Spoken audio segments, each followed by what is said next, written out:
UFC 319 is right around the corner, but before we get there, we are back at the fan favourite Apex for a middleweight main event between Dolidze and Anthony Hernandez. Like I said in a previous content in the week, one of these guys will guarantee to move on to a title fight down the line, potentially next year or year after, but which one will it be? Hello everybody, welcome to Against the Fence. This is the place to be if you're obsessed and passionate about the UFC fan channel where fan opinions matter most. So we want to hear your opinions in the chat bar. Welcome on in. Hope you all doing beautiful. well.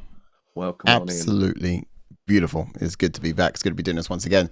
If you guys are tuning in the next day, don't forget you got the like and subscribe, but also follow along the chapters below. It's all about watching along, not watching alone. Ash isn't with us, as you can see, not yet. Anyway, he's still running a little errand, but he will be coming around the mountain when she comes. But what is the fight night for you, JK? What one is it that you wouldn't want to miss? I wonder what Ash would say. I was looking at the card in the week, and I thought it was very tough to call, if I'm honest with you. I mean, it could very well be the main event, unless it's a dominant display. Other than that, one that stands out for me is actually Fili against Christian Rodríguez. Both guys have had a similar opponent in common in Marquinez, whatever his name is. They both fought him in their last bouts, and yeah, I think that's going to be an all-out stand-up war, perhaps, and should be an entertaining one. Could go either way, I would say, but yeah. Yep. Fili, Christian Rodríguez. I'm quite excited to see that one, particularly. I know Rodríguez has been kind of renowned for savagely taking the O's of any undefeated fighter, so he's kind of had some decent fights historically. Fili is coming on his way along to be a veteran now. He's not new. He's been around for a minute. But I think it should still be some sparks flying in that one. And it's always good to see Anders, alumni from the ATF channel, representing the card. Yeah, Hernandez kicks it off against Christian Leroy Duncan. Hernandez coming off of a win against former middleweight champion Chris Weidman, but it's a very withered, older Chris Weidman. He's going to be up against a very unique test in Christian Leroy Duncan. He is also coming off of a win as well. That was back in March at UFC London. Then we'll go to the bantamweight division where we've got Miles Johns against Gene Matsumoto. For those who haven't seen Gene Matsumoto before, he was the guy who stepped in at short notice to fight Rob Font not too long ago and gave Rob Font a really good test, to be fair. So it's exciting to see what he can do in this bantamweight division. Now he's kind of settled in with someone who, well, it's kind of a matchup he deserves, really. Again, in Miles Johns, who's been around the game for a little while now. Then we'll go to the featherweight division. That fight we just touched upon a second ago between Fili and Christian Rodríguez as a potential fight of the card candidate. After that, we'll be heading to the women's strawweight division where Iasmin Lucindo will be taking on Angela Hill.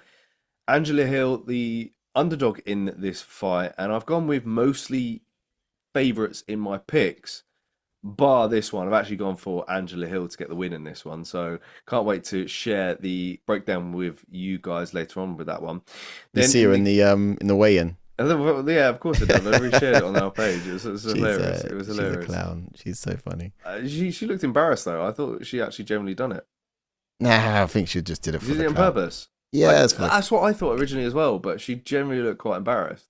Yeah, I think because she was like, she knew exactly what she was doing. She's like, I'm embarrassed to do this, but it's a bit of a media stunt, and you kind of know it is, but also it's sweet enough, and you pull it off. Smart. Co-main event though, Erceg. He's had 2 opponent changes, but he will be taking on Osbourne, and this will be contested at bantamweight. The two usually fight at flyweight. Osbourne outside of the flyweight rankings. Could he get an upset tonight against Steve Erceg? Everyone, all eyes should be on this co-main event. I think it's a fun one. Steve Erceg coming off of 2 losses in a row as well, so there's a lot riding on this one. And Osbourne has falling on hard times, but he's coming off of a win streak. So, yeah, super excited for that for co-main event. And then, of course, the main event, while we're all here, Dolidze taking on Anthony Hernandez. Like I said, one of these guys could very well fight for a title one day. Yeah, one day. Now Dolidze's got a little Dodsy's running around. Yes. He's got 3 kids apparently. 2 with Cheyenne, but you don't see Cheyenne on the promo videos or anything like that, or on social media. Yeah, I know. But we all know real it. hush hush. We all know what's going on. We all know what's going on. Damn, we all know what's going on. It's all hush hush. We've got some chats. Breezy's in the house. It says moan in. Poor JP. Poor JP. Poor JP. It's all forgotten about now. All forgotten about. We know what happened. Shango V's in the house. This is hi lads. Odds have messed up on picks tonight. Some extreme underdogs by miles should no way have been that way backed. Thought Abina wouldn't last round 1. Shocked when he dropped Medic 2. Yeah, I did see the finish actually. Medic with a straight left hand there. It's almost like Medic needs to get knocked down in order to wake up, but well recovered from him to get the win. And I've also heard that Cody Brundage should have won by decision the first fight of the night, but he got robbed. One judge scored all 3 rounds to him. One judge scored the first 2 to the other guy, and then the other judge scored the last 2 to the other guy. So if that's not dodgy judging, I don't know what is. But yeah, I didn't catch the fight though. I just caught what people were talking about on social media prior to that. So but yeah, hope you're doing well on the pick so far, catch up on Shango. I'm on your tail. I'm hot on your tail. I think there's only a few points between us in the overall leaderboard. Could tonight be the night where I overtake the Shango? Imagine. Oh, just 3 points, mate. Just 3 points. It's all it takes. All it takes. We have to share picks, Shango. I'm well out the running on this, man. It's another week I've just not been able to get any picks in. So I'm literally having a sabbatical. I can only hope to just win by cards. I can't win by the end of the year. Wow. But, and yeah, this is a bloody roll, isn't it? Look at this. You watching this now? The fights, Hernandez and Dolidze. No, mate, you're not live. Am I not? Okay. That would make sense. No, I got Karen Bryant on my screen looking at Steve Erceg. That was a bloody one to start off with. I was going to say, I haven't actually seen them yet, so I didn't realise I was watching the first fight of the night. Shango says TNT missed the Cody fight, so I didn't see it. Really? That's strange. I mean, how did they miss it? Is it timing differences? Yes, Wales, good to see you in the house. Salute, brother. What's up? Good to see you. How about that Jackson Dart, huh? Catch some of the preseason game for the Giants earlier, beating Buffalo Bills. Only preseason, no. Only preseason. You sound Shango so says, American, bro. Oh, bro. Of course. Shango V says, you are going to catch and leave me behind, mate. Well, we'll see. We'll see. Look at that. You're the sly old dog, Shango. You're a sly old dog. He also says, Picks League, I've been hanging by a thread for a long time. Oh, you've been keeping it going, though. You've been keeping it going up there, bro. Must admit. Breezy says, I've forgotten the past 2 months, even though I get notifications to say I haven't done them. Breezy, do them, mate. Do them. If only. Play along. Only. I might as well just compete against Breezy. Breezy, you and me in the same league now. Just like, if I can beat you, I've had like a good couple of weeks off. And I'm probably going to have another few weeks off as well, because I don't think I'm going to get a new phone anytime soon. With the iPhone 17 coming out, you heard about it? Mate. Is it iPhone 17? No, I've not looked at it. Yeah, with that coming out, it's a case of waiting for that. Oh, so, but then what are you going to do without WhatsApp for all that time? It's going to come out till like November or something. September usually, isn't it? Actually, it might be September. Yeah, so it's about a month away. But either way, it's like, come September, then get the new iPhone 17. I'll just get a contract. But the idea is the ones I might get will just go down in price as well. So I think I might get a 16. So yeah, Chelsea. What else says not bad? JK made look all right. Yeah, from what I saw. Least amount of points competition size is Breezy. You're on. Let's go. We'll see. or not go, if you like, or not go. Well, so JKR defensive line is the best in the league. We play you Kansas City Super Bowl chokers. Watch out. That's week 2 or 3, isn't it, buddy? We'll watch out for that one. Wales, also, I saw you got yourself a new box of the Panini cards. What did you rip out of those, or are you going to save it? Ooh. Looking forward. Yeah, want to know what you got, man. Do show. Yeah, exactly. Send me a message. Show me if you got some goodies. One. I'm not gonna lie. I think one that you maybe can never we do refuse. need to get like a box each. We might Oh man, where is Ash, man? I can't believe it. I know. I have to march up to his house. That's the only way for it. So next week we're gonna get them. We should get them next week. If we were 9 next week, or got a week off? No week off in August, mate. We roll in. Next week is the. No, we do. I think the last week is off, 30th. Oh, actually, yeah. Okay, it might be. I think that one is off. But yeah, one of them anyway. But yeah. So 319 coming soon. G Nation guys are in the house. What's up, fellas? Yes, G Nation. Yes, good. Drew. How are we? What's good? Thanks Good for to see you back chiming in on the in. house. And what fight are you most looking forward to on this main card? Wales says, saving the mate will rip them co-main. Oh, okay. Yes. Did you go to get the cards? No, yeah. Wales, we're just, yeah. Ash is literally keeping them next from week. us. Yeah, next time we've got to give you my address because they go to Ash's house and it's just unreliable. Yeah. No, you would have thought we would have seen it by now, but I think next week should be the week unless he finds an excuse not to. Yeah. Randomly. Perhaps so. All right, shall we get into the card? Yeah, get into the card. Smash it before I smash this. Trilogy Energy. Hell yes, you know it. That's the one, isn't it? You getting into it next week or because you had one before? Now, baby. We're getting into it now, baby. Now's the time. Yeah, don't you love that? Don't you love that? All right, cool. So I'll get the fighters up on the screen. Get into the first fight of the night. We've got Eryk Anders versus Chris Leroy Duncan. They're beautiful. There we go, and score the fight along with us, guys, in the chats as well. As you can see, the scoreboard is in there. We'll be playing along and typing our scores in as the fight goes along, round by round. But fight style for Christian Leroy Duncan. Now, so he's currently 11-2-0 in the UFC. He's coming into this fight, switch stance fighter, composed, comes out with a long rangy stance. He's quite explosive as well, with flying knees, knockouts. Kind of, this is all the kind of decorate. This is how he decorates his resume, pretty much. But often he keeps his lead hand low, sniping it up towards a target when it engages. He favors a teep kick as well, just to kind of maintain a range and a distance. It's kind of reminiscent of a 300 Spartan kick, if you've seen those before. It's powerful, keeps a distance, and he stays full control of their striking engagements quite often. But he's got a real spring in his step, which effective when avoiding danger. It means he can get in, do damage, and just get the head out of the dodge straight after. And that's what makes him difficult. And maybe too difficult to catch for the likes of Eryk Anders. What you got? Yeah, for Eryk Anders, he's a southpaw fighter, brown belt in jiu-jitsu, bit of a headhunter, flat-footed approach. He's got a good striking base. He's good at distributing his weight between each leg very well. He stalks his opponents and starts striking when he's backed them into a corner. Most animated when fighting close inside the pocket. He has great control in the clinch positions, up against the cage as well. It's usually where we see him for the majority of this fight. But what can you expect from Christian Leroy Duncan, who's about to get his name called out by Bruce Buffer?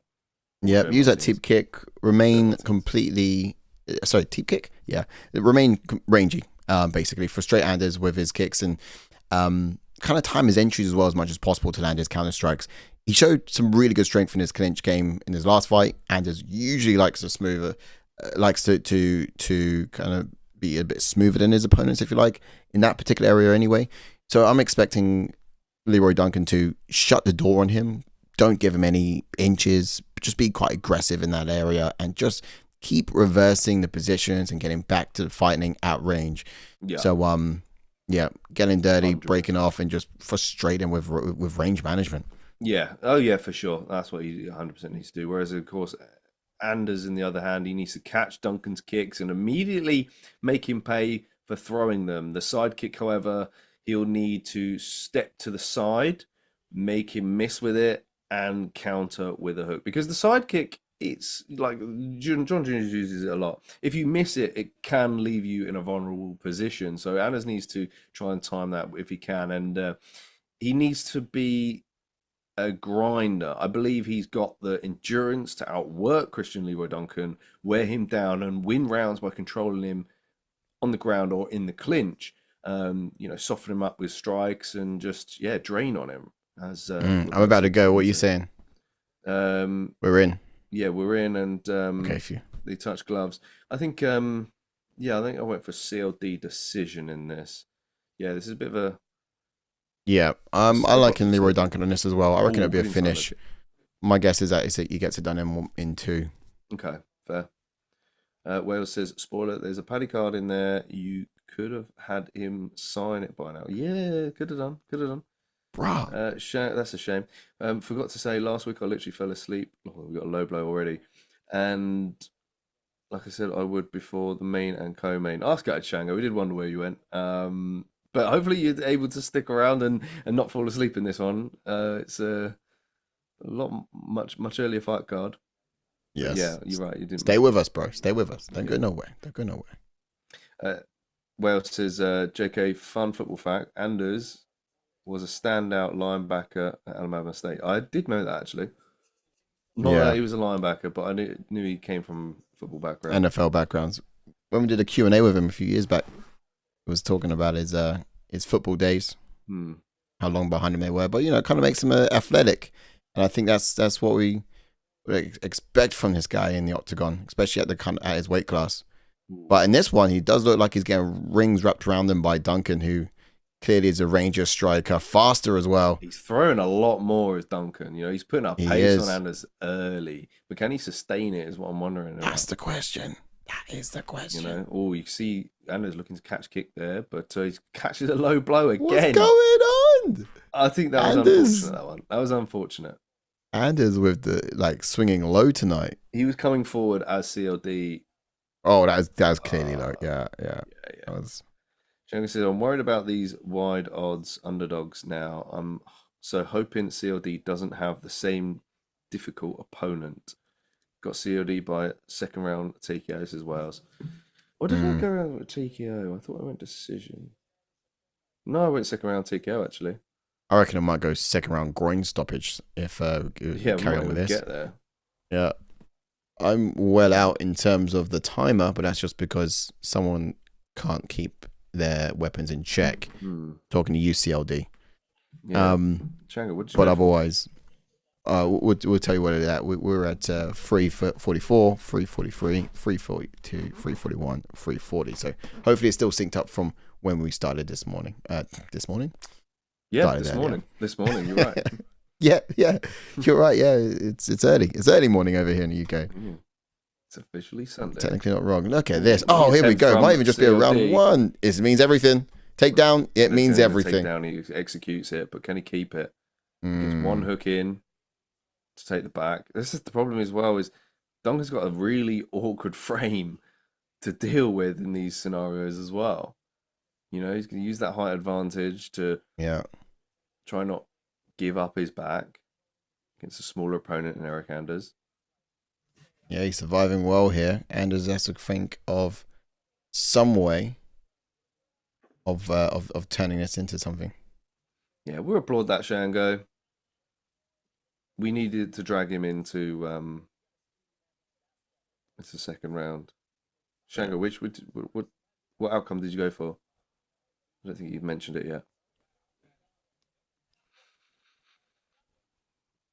And yeah, I'm expecting kind of a lot more of this from Anders. But the thing is CLD, I think that because he's come out with such a fast pace and he's landed some good strikes early, if Anders just does this to him and hold him for the rest of the round, then Duncan clearly wins the round. Anders needs to be effective in these areas. So I think it's smart from CLD, just do enough on the feet to win you round. Because if Anders was to just go in there and clinch him straight away, and it lasts for most of the round, then of course Anders is going to get the round just on control. Do you think so? Yeah. I mean, so far we're halfway through, and I would like to think. Yeah, I'd like to think that CLD's done enough to show the judges that he's put damage on this round, That looked like another low blow. To be fair, with the low blows, you're right. I think if he holds on, considering the low blows, I don't think he's going to be too much accredited for the stand-up. No. So here Where it else is. is Anders seeing how the British deal with wrestling? Yes. Oh, spinning Yes. elbow attempt. Oh! Shango says, "I want this Duncan decision." He's out. He's out. That's a wrap. CLD round Yo! 1. Round 1. I'll take Knockout 2 clean. points. I'll take Yes. 2 points. Yes, Ash is in the house. Oh. Oh my god. Yes. Wow. I was literally just saying like second round knockout. I did say all round 1 if they get I there. was hoping Anders was gonna squeeze it into round 2 there. We got close. Yeah, we did. CLD Did you end up got going round loose. 2, did you? I did go round 2, yeah. Which means You did, yeah. only closed the gap on Shango by 1 point because Shango went decision, so he'll get a point. And I'll get 2 in that one. Yeah, beautiful from the likes of the Leroy Duncan there. That was great. Ash, you're still waiting for him in MK. You left like ages ago. You literally left like What's going on? over an hour ago. What is it? Where is he? The hell? That's mental. Ash Are is you actually joining us watching tonight, Ash? Ash went I round feel so 2. estranged from Ash. Like I haven't got WhatsApp. I haven't spoken to him in ages. I don't know if he's still alive. I know nothing. I feel so estranged. He's been from asking the the guy. same about you. Oh, is he? Yeah, he was like, what's he said earlier? He was like, how have you been communicating to Silent? I was like, do you remember that thing called text message? SMS He was text. like, yeah. He's like, oh, you still got the same number there? He's like, yeah. Just Yeah, I like got the WhatsApp. same number now, but that's just it. Yeah, everything's all done through WhatsApp. Everything. Yeah. Shango says Anders did seem to have a bit of a glass jaw earlier too. Yeah, I mean, look, with guys who are a bit more technical on the feet and can kind of we've got a fairly decent defensive grappling game. He's just no good against, really. Yeah. He struggles with them. Yeah, you just need to have decent defense and good striking, and you got Eric's number. Yeah, I'm just trying to think, like, what was probably the win that stood out the most for him? Jeremy Pickett's not all great. I mean, Kyle Daukaus was a good one, but his stand-up was pretty lacked. Same with Jeremy Pickett. Yeah. He lost against the GOAT in Park Jun-young. Split decision. He beat Darren Stewart. Okay, Darren Stewart was a bit of a veteran. That was a light heavyweight. Beat Jared Mershaw. That's a solid win against someone with lax striking. But yeah, I guess he beat Brendan Allen by decision in LFA. But that's probably when Brendan Allen was very new to MMA. He was probably like 20 years old or something. Yeah, it's going back a bit. I mean, you kind of got to consider the era of which these guys were moonlighting as well, to be fair. Here we go, official decision. We don't have to go to the rankings on this one, do we? But it's good to see Leroy Duncan doing what he does best. Yeah. Do admire that guy's work. Again, mate, I've been shocked how I've managed to stay as high in the league with how completely erratic my picks have been. Gotta fake it till you make it, brother. Don't say that, Shango. Don't make it sound like it's easy, because that stresses me out. Like I don't think it's that easy getting the right picks. When you say like, I'll just pick something at random, it makes me hate you. You know, if you've ever played golf with someone who's like, oh, I've never played golf before, and you know how difficult golf is, and they're just off of every swing hitting it so beautifully, you're just like, I don't get it. How comes you get to just do that and I have to work for months to try and get a good swing? Don't tell me it's easy. Pick, man. Wales says Ash making a guest appearance in EastEnders. Don't let him fool you. Doom. Tuto's in the house. It says yes, Tuto. It says please everybody in the chat kindly hit the like button, subscribe to Against the Fence channel, and turn on notifications as well. See, look, I don't even need to sow those reads. Tuto's got us already. Yes, good Tuto. Good to see you. Salute, brother. Here we go, giving everybody some love in the chats. Yes. Love you, bro. That's massively appreciated. Rubbing salt to the wounds is Wales. It says Shango's picks are 10 times better than Newcastle's summer signings. Spot on, Wales. Spot on. All right, okay. It's time for me to open up a can of Shilajit Energy. What is Shilajit Energy? Si? Yeah, Shilajit Energy is the product partner for the Against the Fence channel. So they are the drinks we're going to be drinking during the night streams to keep us going throughout the night. You know how we do this week in and week out, a ridiculous times a night over here in the UK. Well, sometimes we need a little substance, legal substance to keep us going. And Shilajit is legal and beautiful. It's great, full with Zamzam, full with energy, and it's not actually bad for you, which is what I love about it. I can have that at 2 a.m. in the morning. It's the most legal, illegal thing you can get. Right? Somehow. That even makes sense. It's one of those stuff. It shouldn't be legal, but it is. It shouldn't be legal, but it is. It's legal, but it shouldn't be. All right. Yeah, big fan of these guys, man. Ooh. I'll go get mine. Taste test. Have that. I'll be right back. Not bad. Not bad. You know what? It's like an ice pop. I hope your boys well, says Ash. I miss you all. I love you all. Is there any booze in it? No.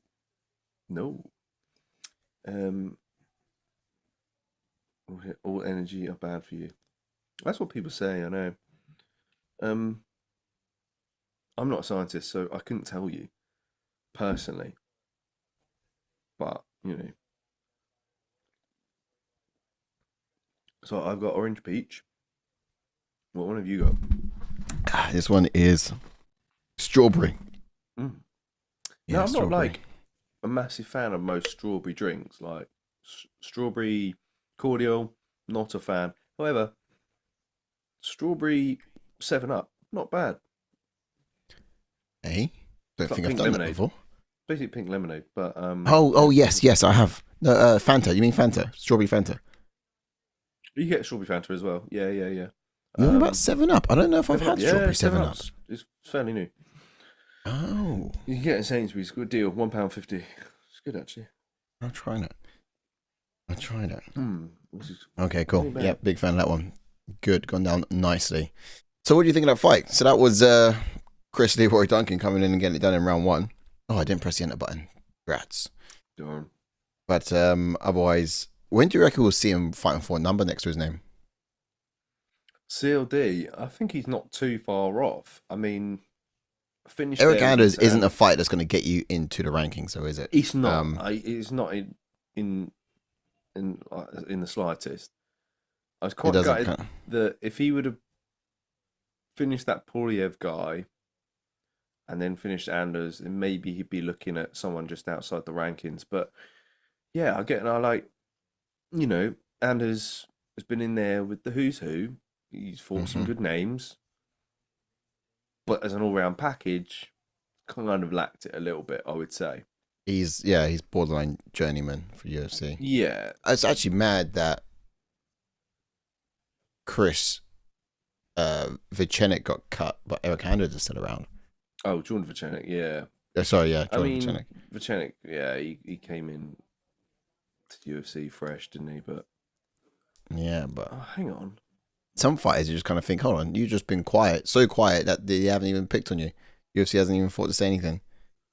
Oh, you need a Tapology account to see their whole rankings now. That is atrocious. I need to log in now, try and find a decent matchup for CLD next. Isn't Oh it? dear. That's Yeah, mad. data farming out here, man. They're data farming. They grab it all. And then we move on to the next fight in the card, I reckon. Oh no, I don't want to I want to log in, you freaking moron. Sounds like you're having a mare, mate. Yeah. That's what All right, happens I'll when get into you're the next not fight up on the card, yeah? Yeah, go for it. Fight number 2, where we are looking down the barrel of Andre Fili versus Christian Rodríguez. Andre Fili versus Christian Rodríguez. We'll change the fight card there as well. But let's get into some expectations. No, some fighting styles even for Christian Rodríguez. That was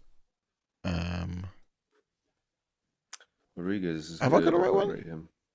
No, I don't. Sorry. Yeah. I've gone for the third fight in the card. Yeah, so we got number 2s. It's Miles. Miles Johns. I thought so. Miles Johns versus Jean Matsumoto. I was going to say we're getting a bit ahead of ourselves.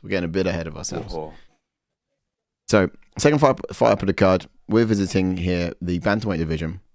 with Miles and Jean. So a little bit on Jean, fighting from the blue corner. He's a switch stance fighter. He's stepping into this fight 16-1. He's only been beaten once in his pro career, and he's a bit of a switch stance fighter in the sense that he will switch stances as he moves backwards to evade the strike and then just immediately fire that straight left hand of his to be on the offense. And it's beautiful when you kind of switch those stances mid-combination. All of a sudden, that distance management gets a little bit hazy for his opponent. And when he thinks you're out of range, you're actually there for the striking. So that's what he does really well, manipulates that movement. Laser sharp accuracy with his punches. His timing is impeccable. And he can get a little crazy as well with his hooks. Occasionally, when his opponents engage first, he's usually stepping back and then throwing that hook out there to catch him. But his cardio is pretty decent. He's been in scenarios where he's been out wrestled, for example, for like nearly 2 rounds, and then he manages to pull off some kind of win somehow. So yeah, he's got it. He's durable, and I wouldn't count him out when things get a little bit tough. He's also got a real deep guillotine choke. Causes a little bit of a problem for wrestlers. They got to be careful on how they shoot for the hips. But yeah, one thing you don't want to do for sure is leave your neck there for the taking, because he will take it. But will Miles give it? What you got for Miles? Yeah, Miles Johnson, an orthodox fighter, getting on in age, but he can definitely still hang with contenders, and he can bang as well. He's got a wide stance. He likes to load up on his left hand. He doesn't have a high striking output. He usually stalks his prey, stays patient, and looks to fire at the right opportunities. He's strong in the wrestling exchanges. He usually works off of the single leg against the cage and then gets his opponents down that way. But what can you expect then from Jean Matsumoto? Second fight UFC. Yep, second fight up. That's right. So Jean had a real positive first round against the veteran Rob Font. So you mentioned a bit earlier how he stepped on in the very last minute for that as well. He scored a takedown, for example, achieved some ground control, and he landed a lot of strikes. I do think he can outpace John as well in this by throwing a little bit more volume. But ultimately, he does need to be anticipating when John's loading up with his hands, just make him miss, counter, and with that 2-piece combination he's got, which is quite rich. So that's what I think the kind of thing that he brought to the Rob Font fight that made it so exciting. Yeah, but of course, Rob Font is,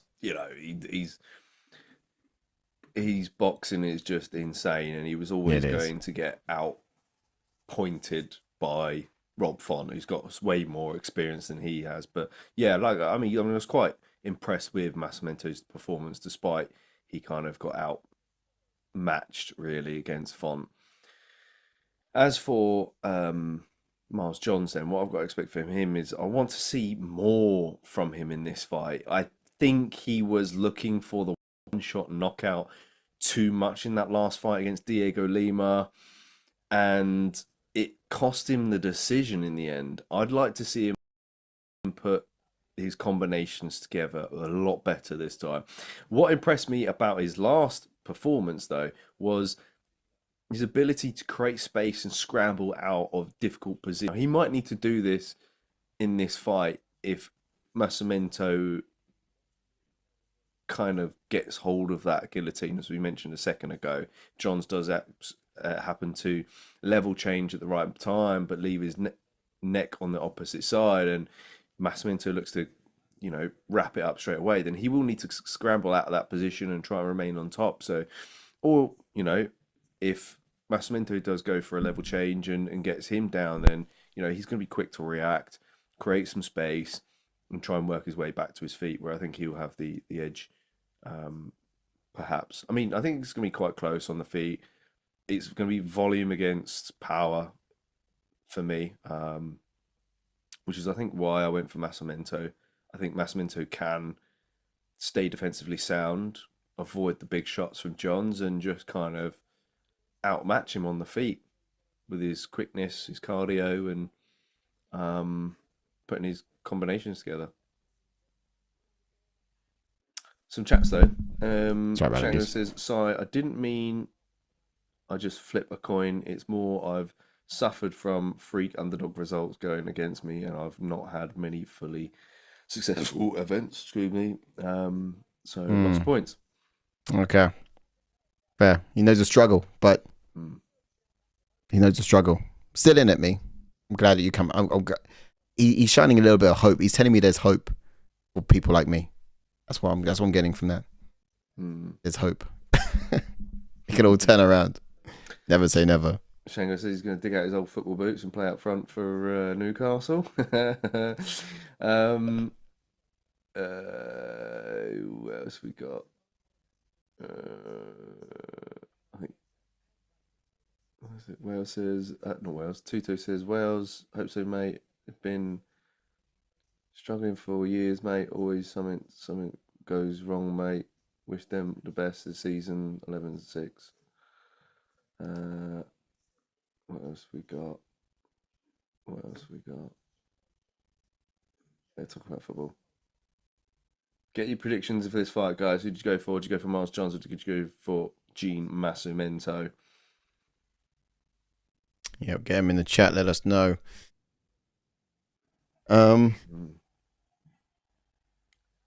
Who's got the most UFC experience here? Will be Miles, really, isn't it? So that fight against Rob Font was a debut, wasn't it? Yeah, it was. Yeah.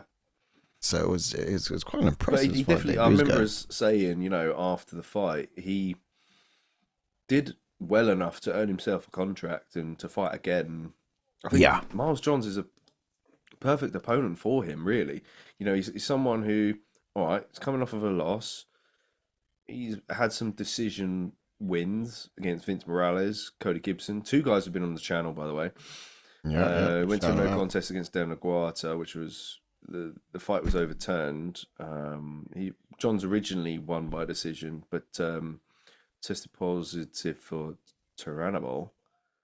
Sounds like something you say when you jump off a ledge. Tyrannobol. But he's knocked out people like Kevin Navidad and Anderson Dos Santos. Kevin Navidad. I remember that, yeah. Kevin Navidad. That's some time ago. It was 2020. Lost against Mara Bautista. John Castaneda. Felipe Lima. So I guess John's just lost to some good people. To be fair, I think John's might have been a good underdog pick to pick in this weight. Who was favourite in this? I would have thought Miles. Yeah, Miles Johns was an underdog. It's not a bad underdog pick, to be fair. He's a favourite because he's only had one loss in his career. Yeah, and that was against Rob Font last time out. Oh, he did actually beat in his UFC debut. Oh no, he's had 2 fights in the UFC. 3 fights in the UFC so far. Oh, okay, cool. He subbed Dan Aguata and he beat Brad Katona by decision. Solid, and then fought Rob Font. Yeah, so he's been on the solid outfit, to be fair. Yeah. I think he's had quite an impressive run so far, and I think he might be getting back to his old ways in this one. My prediction for this fight is that it will likely go to a 3rd round finish for could be a 3rd round finish for Matsumoto. Yeah. Late stoppage, huh? I reckon it'll be a late stoppage or decision. Didn't really rate Johns' last performance, and I've got to go with people based on their last performance, I guess. Do exactly what. And I always find that difficult as well, because sometimes you get people like Neil Magny who perform completely different to their last performance, and it's just like I don't get it. I don't know what it is that makes you perform, because it's not consistent. Sometimes it's there, and sometimes it's not. You just feel like it. I don't know. Can't put your money on people like that. Yeah. Shango says, "Sai, have faith, mate. Sai for the league is the word on the street." Yeah, for next year. Next year, I'll be like, it's my year. This year's my year. This year's my year. I'll be saying that next year. Just record my comment about the coin flips. As I just looked at my picks for this, I have Matsumoto decision. I mean, look, same, bro. You me both. Finish for me. Will says, I've gone Gene decision 2. Shango says, it's like I woke up today and thought, let's hand JK 3rd in the league. We shall see. We'll see. Waking up and choosing violence. I need to catch Harris and Sean.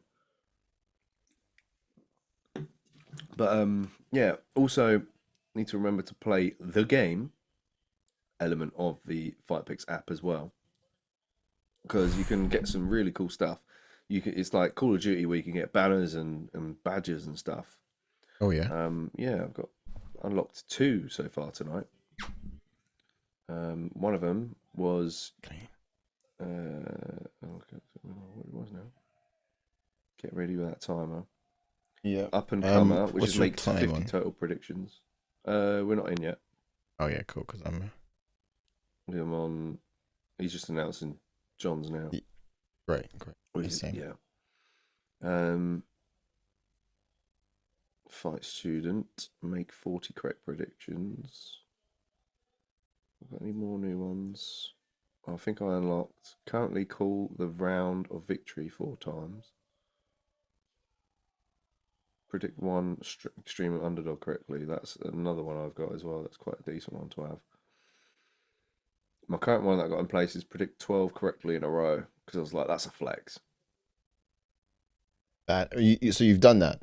Yeah, I got that badge. So it's like, the old Call of Duty, when you play online, you unlock like badges and stuff for kill streaks and that. It's really cool. All right, and we're Time's in. Let's get ready. 1. Oh, I didn't change the fight scorecard. Hang on. There we go. Miles and Johns. Didn't even need to do score round last round. No, we didn't. Last fight. But I'm sure we will this time. Oh.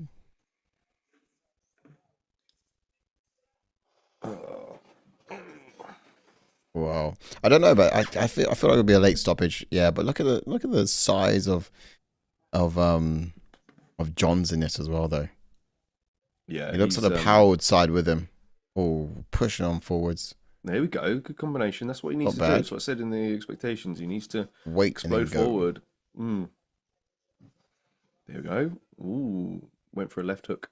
Kind of a right uppercut there. Outside low kick from Johns. Matsumoto trying to get his time in early. It's a bit of a slow start for him. Oh, that's it. Lead uppercut. He uses a deep kick that time. John's looking to explode for big overhand right. Yeah, nicely timed as well. John's looking a lot better. Oh, big swing and a miss from Matsumoto, and he pays the price. John takes him down. And Matsumoto immediately looking to wrap his arm over the top of the head. And he's got his butt on the cage. He's going to try and wall walk. Oh, he's got his legs free now as Matsumoto. He might be able to create a bit of a base here, but John's wise enough to look to tie both legs together.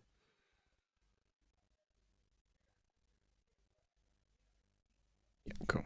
Yeah, it's good. Good look at this. Matsumoto looking to sneak it under the neck. He's got an arm in guillotine though. It's gonna be difficult to pull it's difficult. MMA. We've got like a whole 2.5 minutes here. I think it's easier. 2 minutes and 45. You got plenty of time to. Matsumoto needs to get that left leg free. He's free. He's out. Yeah, but he's back to full guard. To take away that post away is John's. To tie that right arm up. Oh, Matsumoto back to his feet now. 2 minutes to go. Matsumoto needs to break free and establish something. Misses with a low kick. He's missed a few times now as Matsumoto. He's not really got going in this fight. Johns is really good at that right hand over the top. He is. Decent.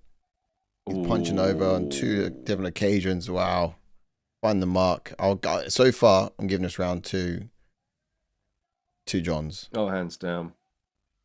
Oh, nice again. Punching with that left hook. He's just kind of high kick attempt that time for Matsumoto. He's just landed more. Mm-hmm. And he's really put his catching him again a bit. He's nice. Really reading all of those entries. Yeah. Those low kicks from Matsumoto are just null and void. Johns is seeing all. Yeah. Oh, that would have been a powerful one. Oh. Nice uppercut. Matsumoto Nice trying to knee. gain back some points here. Ooh, Yeah. kick to the body, but it was in range though. If I'm Matsumoto, I'm going to start telegraphing those overhand rights. You know, I'm going to feint, wait for him to lace one and then just duck and under it. Fire And with a left hook. exactly. Yeah. Oh, Oh, just missed that with that knee. flying knee. That could have been pay, savage. Though. He's going to pay for missing. Shango says, so I reckon if the super inconsistent Magni walks into a bar he's a regular in and asks for his usual, they would struggle to guess correctly. Spot on, Shango. So I remember you cannot predict with that, man. You cannot. Herb Reffin, so any stoppage that hasn't involved somebody's face merging into the mat or being unconscious for 25 seconds minimum is rare. Yeah, he well, I've not seen a blunder from Herb Dean in a minute, you know. It's been a little while, yeah. Yeah, it has been a while since he's gone and Herb Deaned it up. I've not seen him skate across the octagon for a little while. Yeah. Exactly. Let me just move this. Herb allows nuclear weapons. And that's the end of first round. Yep, I've got to give it to Miles Johns. He's come out looking good this round. Yeah, I'll give that one. 10-9. Miles Johns runs away with that one. Yep. Easy round to score that. Easy round. Then it's easy. Yeah, I agree. Like, yeah, okay, Matsumoto was looking to tie up the guillotine, but I don't think he was anywhere near it to executing it, really. He didn't quite have both legs locked behind the back to secure the position. True. John's never looked in danger. Yeah, he was relatively safe, wasn't he, throughout? And John's just landed better strikes on the feet. I reckon if I'm Matsumoto, my corner, I'm just kind of telling him to wait for that right hand to come over the top, telegraph it. It's a consistent thing he keeps going to the well with, and it's been effective for him. So why wouldn't he keep doing it in round 2? He's just got to read it. Get a timer in. Here we go. Okay, we're in. Yes, sir. Shango reckons Johns is quicker in his striking exchanges to the point he's countering before Matsu has thrown.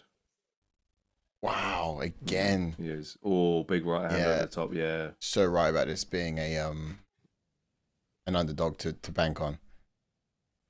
Wow, again. Oof. Constantly finding a mark every time he goes to the head. I wonder about the power though, because I'm not seeing the damage so visibly on Matsumoto. No, it looks powerful. Timed knee to the body there. Matsumoto can take a punch. Yeah. Oh yeah.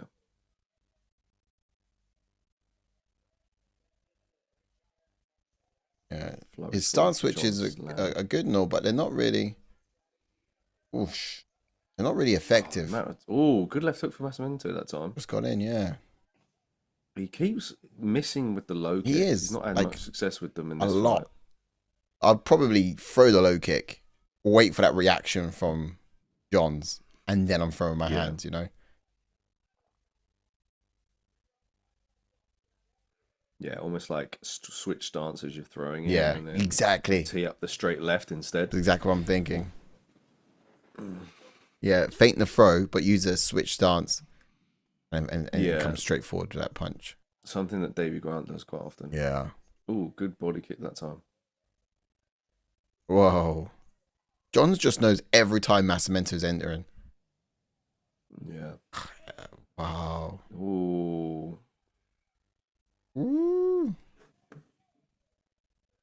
Shango says Matsu is looking guilty of being too slow to have a plan. John goes in and rarely leaves a counter opportunity. Yeah. Matsu needs to do way, way more. He really does. He does. Not seeing enough from I think, well, I was kind of hoping that Johns would have punched himself out a little bit more. Yeah, that's the strategy. I'll tell you what, far. here's my face, punch yourself out, and then I'll come take back the gold at the end. Or just be too hesitant like he was in the last fight.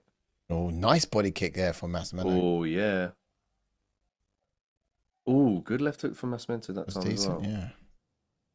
Oh, Whoosh. He ate one. Oh, Oh, he's got that knee. nice to the body. Guillotine attempt. Guillotine. But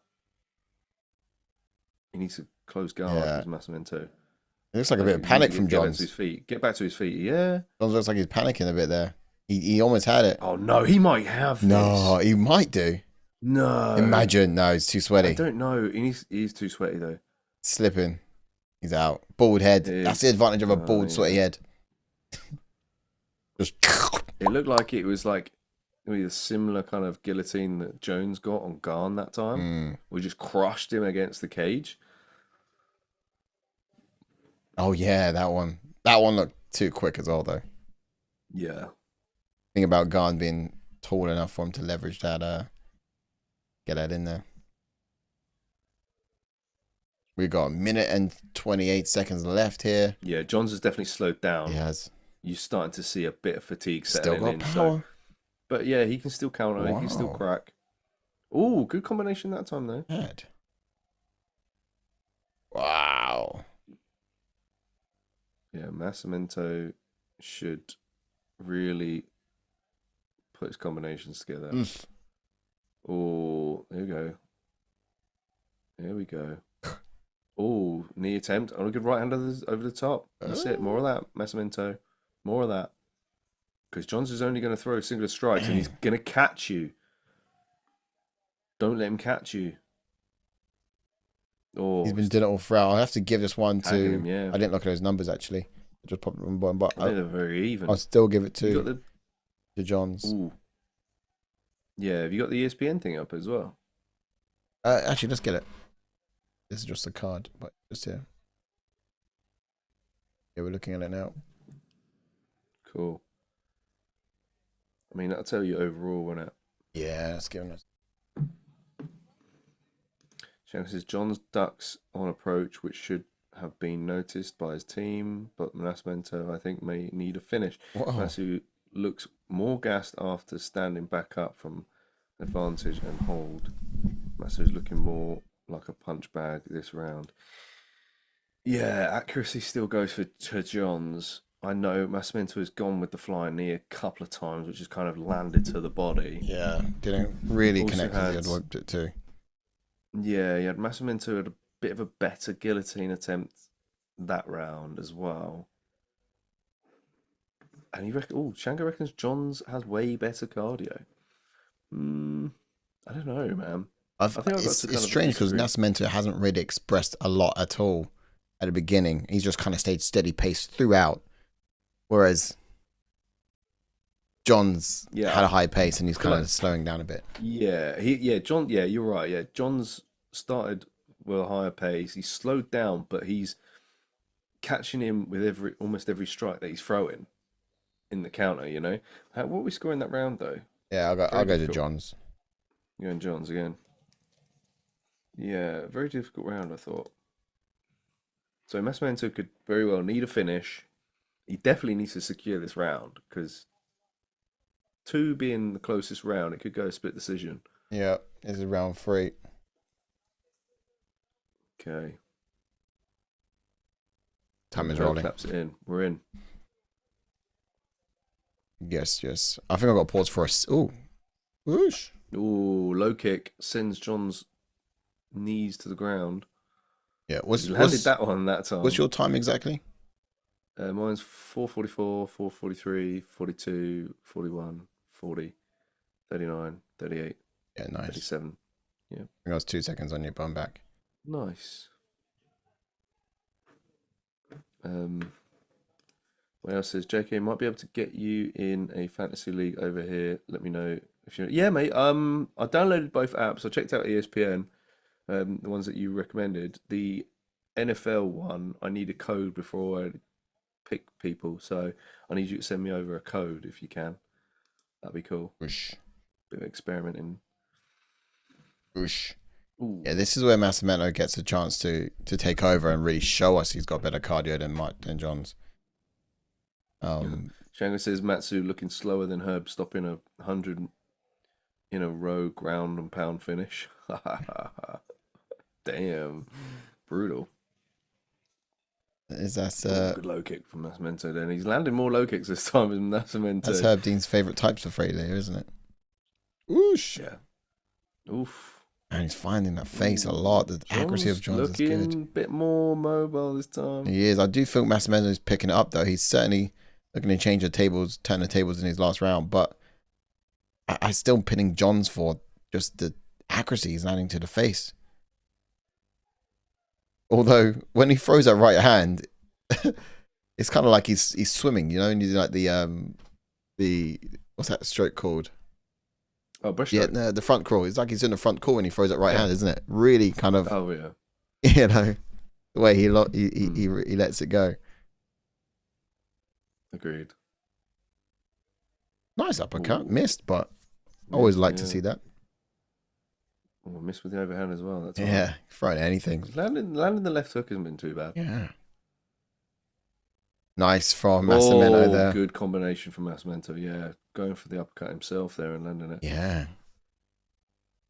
Thing about Johns is he's really good at like pinning that right hand to his chin for defense.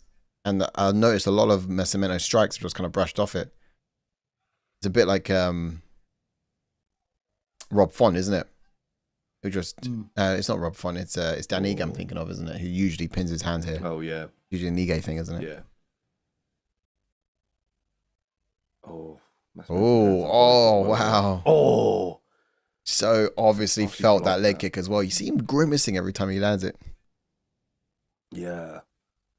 What's the overall striking numbers looking like at the moment? Let's have a look. So 79 out of 217 for Matsumoto.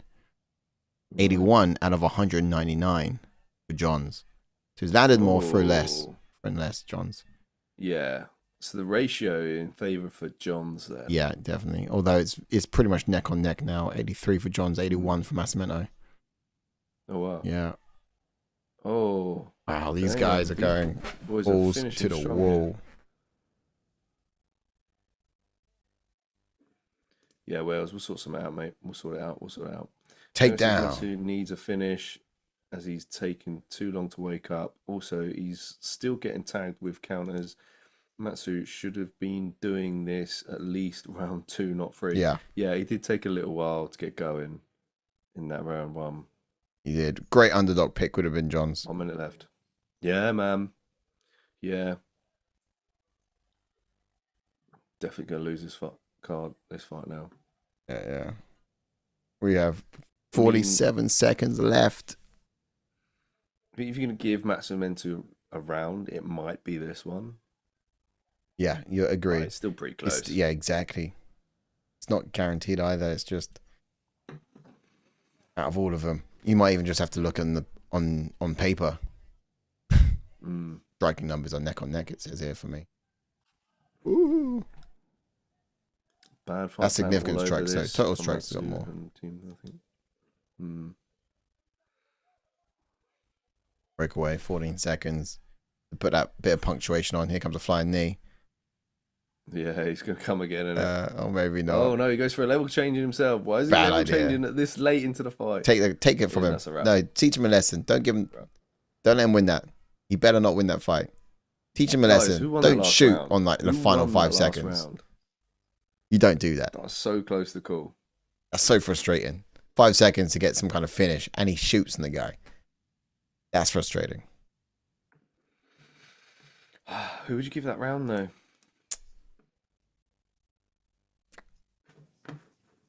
Who would you give that doesn't round? Really matter. Classic apex fights as well. It really doesn't matter. I know Johns has won. It doesn't matter. It doesn't matter who you get it round to. I would probably say Matsumoto just to be kind, but secretly I think Johns took that as well. Just not true. Shango says one of the commentators just said that's an extremely smart fight from Matt. So, I mean, he took a little while to get going. All right, you could say that he let Johns try and blow himself out in the first round, but I thought he hung in there well. Yeah. Johns. John still had things to throw in the third. And it would show because it's significant strike. They were par on par, 83 significant strikes apiece, 89 to 97 total strikes from each side, favoring just Matsumoto a little bit. But and that just tells me his gas tank was there for it. I would argue that Matsumoto received more damage to the face from the strikes from Johns.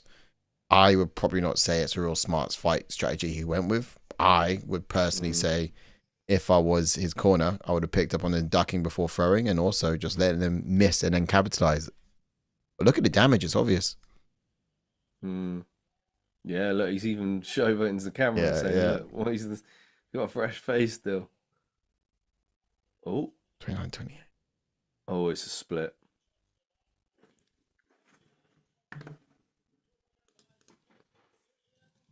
No. Oh, Matsumoto gets it. Another shocking decision. That is a shocking decision. I mean, I get the points, but still, Johns was so confident as well. You see his face. You see John's face. He was like, yeah, man, I got that. The way he was standing there as well. You see John's face. I mean, I'm giving Matsumoto last round. Second round was close, but I thought that Johns did just enough. Yeah. He fought better against Font. And everyone else went for Matsumoto to win as well, but they all thought he lost the fight. Yeah, I don't believe that. I don't believe that. The guy who received far more damage. Yeah, he threw more. They both landed the same, but Johns. I just felt Johns was a lot more. Trying to see where it was. Control. Yeah, look, Johns had like 3 minutes more control as well. Yeah, he had far more leg kicks, Matsumoto, granted, but not enough. 21 out of 35 thrown.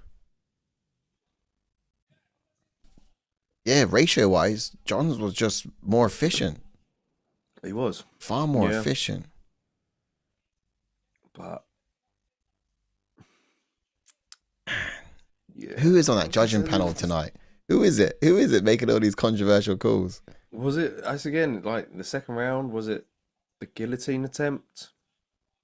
Could have edged it. If the striking's even for that round, then I guess you've got to fall on the near submission attempt. Right, but it wasn't even near, I'd say.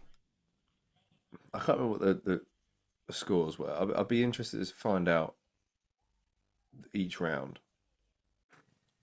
Because John's got first round, that's a given. That's easy round to score. Yeah. Second round was a bit of a toss up. Where do you guys think it went wrong? Yeah. So we said what? One of the judges said exactly the same as we did, right? 2-1. Yeah. Stars are in the house. Kyle Bahalo. Yeah. Those glasses are pretty fly though. Oh, look, there they are. Here we go. So, wait. How have you scored round 1 to Matsumoto? You dumb. How have they done that? Oh, you dumb. Did he actually do that? No. But then he also scores rounds 2 and 3 for Johns. Yeah. So just done it backwards. That guy. Who is that? And Mike Bell scored round 2 and 3 to Matsumoto. Which, okay. There's an argument there, but. Who the hell is that guy? Me, I don't get. He still gave Johns a fight though, but round 1 was not Matsumoto. Yeah. I think there's a thing online about whether judges go for a piss break during fights. So clearly do, don't they? Come back. It's like, wait, what was you watching? Just literally copying someone else's card or just guessing, licking the wind and finding out what direction it's blowing in. Yeah, like it'll be like, yeah, mate, I'm back from the whizzer now. Yeah, Fuller's in. It's one of those cards. Winning this round? It's one of those cards where your best performance is not even safe. You gotta finish someone. Yeah, gotta get him out of there.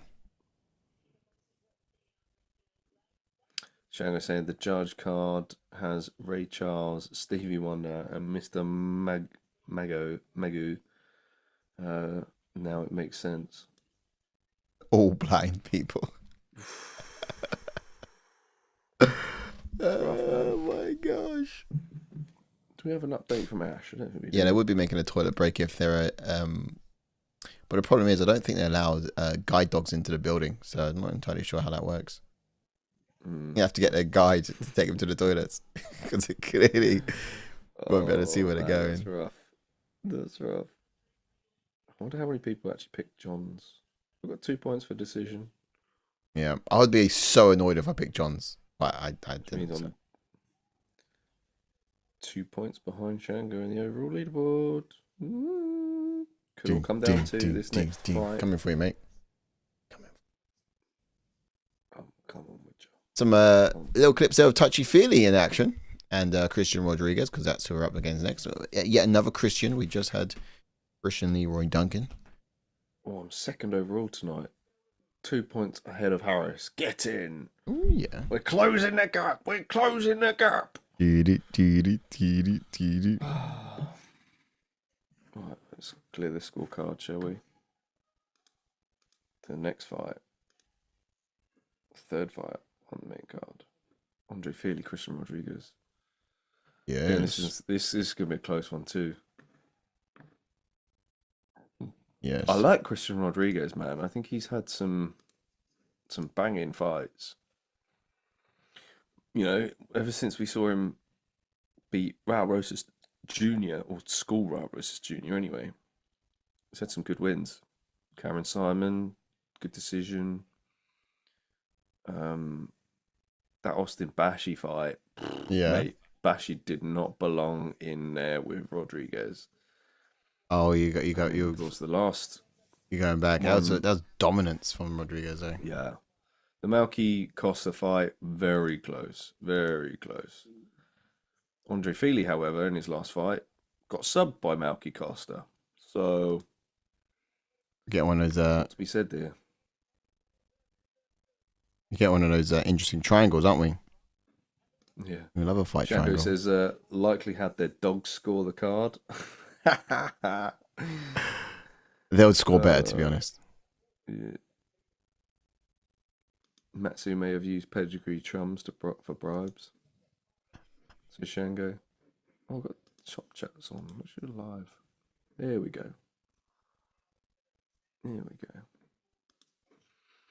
Yeah, I think this is going to be an explosive, fast-paced fight as well, potentially. Yeah. Interested to see what Andre Fili brings in this one. Yes. Yeah, to be fair, Rodríguez versus Sub isn't a bad shout. I'll put decision. You reckon? Because he's got some good. Yeah, he's got some good subs, good neck attacks, and with Fili getting subbed in his last fight, makes you wonder how many times he's been submitted. I think I did look this up doing the thing. Yeah, he's lost 3 by submission. And he really, what annoyed me actually with that Malky Costa guillotine is, I think he went for a takedown. He got out of a guillotine initially and then put himself right back in one. Whilst on the ground.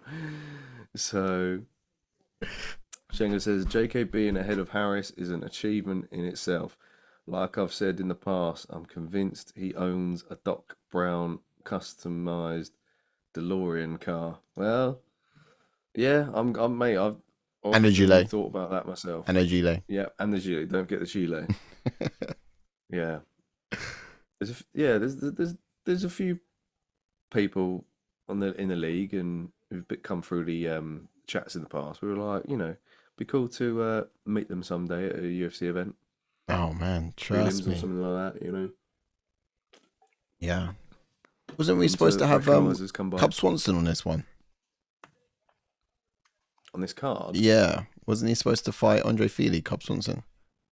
No, I think they fought before. They fought a little while back. They did. Okay. But there wasn't a change on this one. No, not that I'm aware of. No. Okay. So I think and you're confident this is going to go to decision? It's either I've gone for Rodríguez decision in this, but I wouldn't be surprised in a submission. I think it could very well happen. Yeah, Andre Fili actually went to a split decision with Cub Swanson and earned fight of the night. All right, I see. Good win for him, to be fair, back then. Yeah, it would be. But he seems to lose one, win one, lose one, win one, lose one, win one, lose one. So he's probably due to win this one. I love it when that happens. Well, kind of. It's like the superstitious, right? For the superstitious, if you kind of believe that's the way it's going to go, then that's what you put in your house on. But otherwise, let's see if you can buck the trend. But if that happened to me as a fighter, I don't want to see it. I don't want to like think, oh man, I'm due a loss. Well, Fili has a longer streak in doing that, whereas Rodríguez has won one, lost one, won one, lost one, and that's it. It stops there. Yeah. So he's also due to win this one. So someone has to buck the trend. Yeah, someone's got. I've not seen that before, to be fair. I've seen it when one person's kind of got that, trading wins for losses. And on the last card last week, we had the same thing as well with the girls. And yeah, look, as expected, she won it as she was supposed to. So this week, I'm not seeing it when two people are trading wins for losses, and then they meet when they're both due to win. It's like forcing someone to break there. But Fili's been winning and losing nearly for his whole UFC career. I mean, it's a bit touch and go, isn't it? Two in a row. Yeah, it's a bit touchy-feely in a go. He did, was it back in 2020? He lost to Bryce Mitchell. Then he went to a no contest with Daniel Pineda. Then he lost against Joanneson Brito. That was in 2022. So he didn't really have the cycle then. The cycle only started at that Brito fight with a loss, then a win, then a loss, etc. All right, let's break this fight down. Let's go into the cage. Christian Rodríguez. Maybe do expectation. Yeah, straight to We'll pick through some. Yeah. All right, cool. Now we're finally here with Rodríguez. Just pretty much a sharp striker, currently on 12 and 3 losses, but what to expect for this fight, despite struggling to achieve any offensive grappling against his last fight in Costa. I do think he'll have a better success against Andre Fili. So Fili got caught in a guillotine in his last fight, so I'm expecting Rodríguez to attack the neck wherever he gets the chance to do so. Be strong in the clinch and just attempt to use his foot sweeps to get Fili to the mat. It's an effective technique because sometimes providing it provides a bit of an opportunity for him to take the back, and I'm fully expecting Rodríguez to make the most of being in that position, should he even get to that position. But how would Fili respond? What do you got? Fully agree. As for Fili, he needs to be fast with his punching combinations in the pocket. He looked good in those scenarios against Malky Costa, but had a hard time closing the distance and dealing with the kicks for the most part. Rodríguez thrives in the pocket. So I'm expecting Fili to be a bit more effective with his strikes or for his kicks in this fight, especially at range. I don't instinctively shoot for the takedown this time. Keep this fight on the feet and at range, and that's where he should very well potentially win in the exchanges, I believe. You get it done. We got Rodríguez closing distance here. Oh, Rodríguez landing though. As you see, checked. Fili's actually in the orthodox stance here. No, southpaw stance here. He does switch from time to time, but he'll have his hands low and just kind of map his strikes from different angles as he tries to cut around the guard. And he'll step diagonally to find new angles too. So, here he is in the pocket. There you go. Being real difficult. So you got the rangier striker and you got someone who likes to get in tight and brawl. Yeah, but as you mentioned earlier, Rodríguez likes to do the foot sweeps from time to time. They're similar to what Peter Yan uses. It's a very good technique, and he uses it effectively. Let's see if he can pull this off tonight. Yeah, look at that stance switching from Christian when he throws. Southpaw lands as orthodox, and he's in the pocket. He's from is it the Rofu? Sorry, excuse me. The Rofu Sports Gym. Rufus.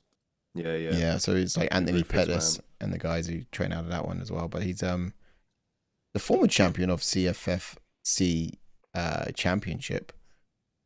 Yeah.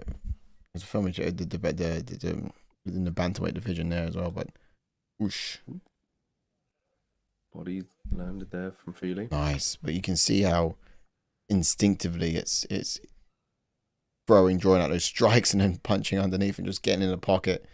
He does his best work in the pocket. And Christian Rodríguez is just a goal of drawing Fili in. There it is. Getting in close. When he's going back, it's all to draw him in. Yeah. So you're saying Fili looks like a scrapbook from a school art class. He also says he has a massive reach and height advantage. So again, some very strange odds for the fight, especially for a guy who could be used as a colouring book. Nah. See, Andre Fili looks like the table which you did your art class on top of. That kick. That's true. It's called its number for a good time, etched into like the corner leg. What's also remarkable is that, Tapology recently changed his picture. He did have a different picture on there. He looked much younger with a barely any chest piece tattoos, just the one. Always interested in who picks these pictures for Wikipedia. Tapology, the Wikipedia is usually quite old and just stupid. Just the most ridiculous picture. Honestly. Like, of all the ones you could have chosen, that one, really? It's like you just got your mate to do it for you. Yes. And just picks just the first one he finds. He's literally looking for a bad one. Yeah. Just for banner. Yeah, Fili being crafty and getting his range a bit. Yeah, we're starting to see it a bit more now. I just know if I made Wikipedia one day and had a full profile, someone's just going to go get one of these videos of me cheering. Look, you got 1,000 pictures to choose from where I'm actually still on poised, but just get the one where my mouth is open. Or just like a stupid close-up of me, just like... Yeah, exactly. Screenshot, like, that's for your wiki one day. Take it.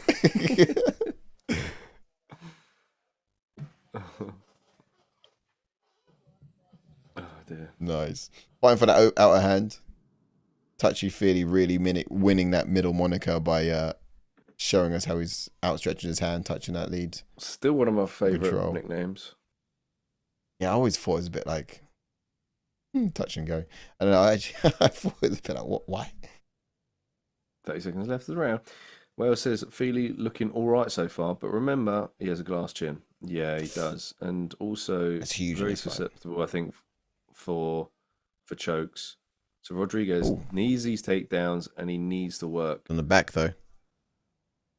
Yes. Rodríguez on top. Yeah, I feel like Rodríguez needs to be on his back to be a bit more threatening, I think, on the ground. Work out of either position, can't he? But he got the takedown, and that might be enough to take the round. Do you think? Yeah. Guys in the chats, help us out. Who were you taking that round for? It was very difficult. It was tough. I thought Fili was quite successful on the feet, working at range. Felt like a judge who took a toilet break. I wasn't really paying full attention to that. So I do reckon, though, from what I did see, Rodríguez was getting access to the pocket and just punishing. Yes, and he got a takedown, which I needed to see. I needed to see something more. So a takedown. Yeah, he had some success early on, and at the end, in the middle, Fili was kind of landing at range a little bit. A very tough run to score, man. Are you going with Rodríguez though?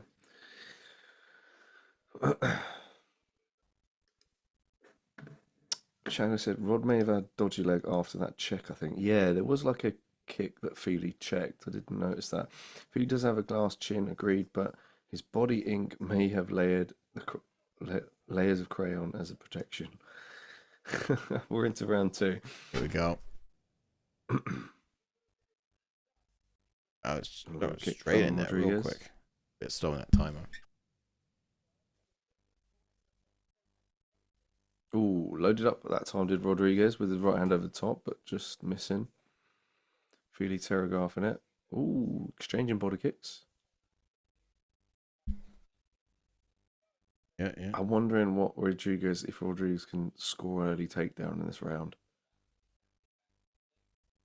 He's close on the feet. He could very well win the grappling exchange. Ooh, he takes a single leg there. Can he sweep? Kick the leg out? Got good grip on the single. Brings it towards the cage. Spinning elbow. Nothing. Pull Yeah. away.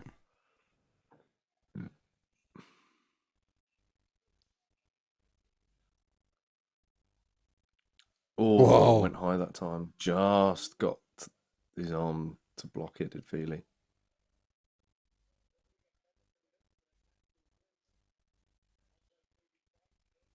I had to mention Nathaniel Wood just then. Yeah, so did I.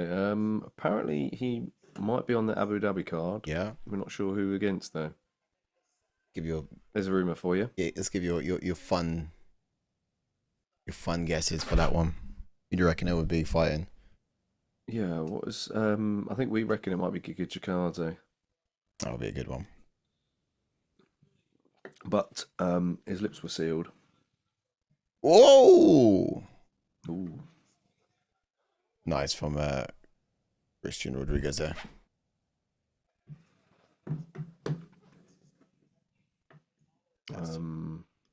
Showing us a nice kick, but Fili is keeping the reins, so Rodríguez won't go in. Rodríguez has to figure this out. Yeah, I agree. I think Fili's just giving him a lot of different looks, with the start switches. He's been short with the high kicks a few times, Rodríguez. It's like Rodríguez is using the high kicks to plant himself into range a little bit. Yeah. He's got him clinched against the cage. Can he work for a takedown now? Halfway through this round. Are we looking for it to go to another decision here? Oh, and Fili breaks away. Fili's getting his jab going now.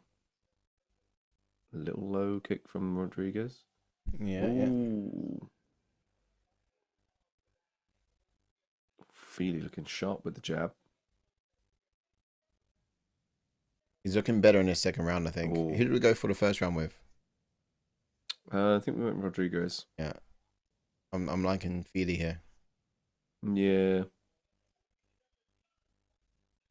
Getting some of the output. It's a case of where the fight takes place. At range, it's all Fili. And it's just getting access to the pocket for Rodríguez. Easier said than done.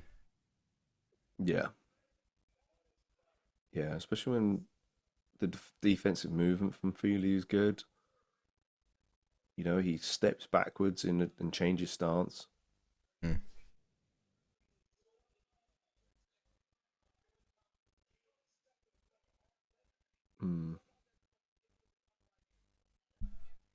Ooh, good exchange there.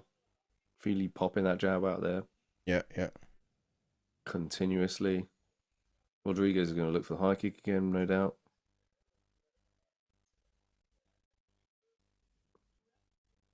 Ooh, Fili nearly fainted to get him to throw it. What was the superstition on this one? significant Fili's due to... Oh, they're both due to win. Fili's got like 7 fights of He's win. got several fights in a row of just doing that, yeah. Oof. No way to live.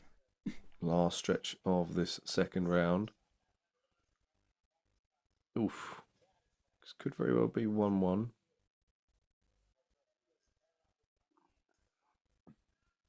I think Rodríguez needs a takedown. Not much time left though. Yeah. Ooh, trying to get the looking for takedown a at the end of the takedown. round. Good stuff from Rodríguez. Decent. Knee up there to break. Here we go. Yep. So that was a quick round. Really fast. It was. What are we giving Fili this one? Yep. Alrighty. Touchy-feely for sure. We have it 1-1 heading into the third. That's about right. Shango saying, surely you train knowing Fili is tall and has reach, so what's the plan? Not seeing it yet, says Shango. Well, says tattoos work, Shango, mate. I've got the little fighting man on my left elbow, same as Connor. Wasps are scared of going near it.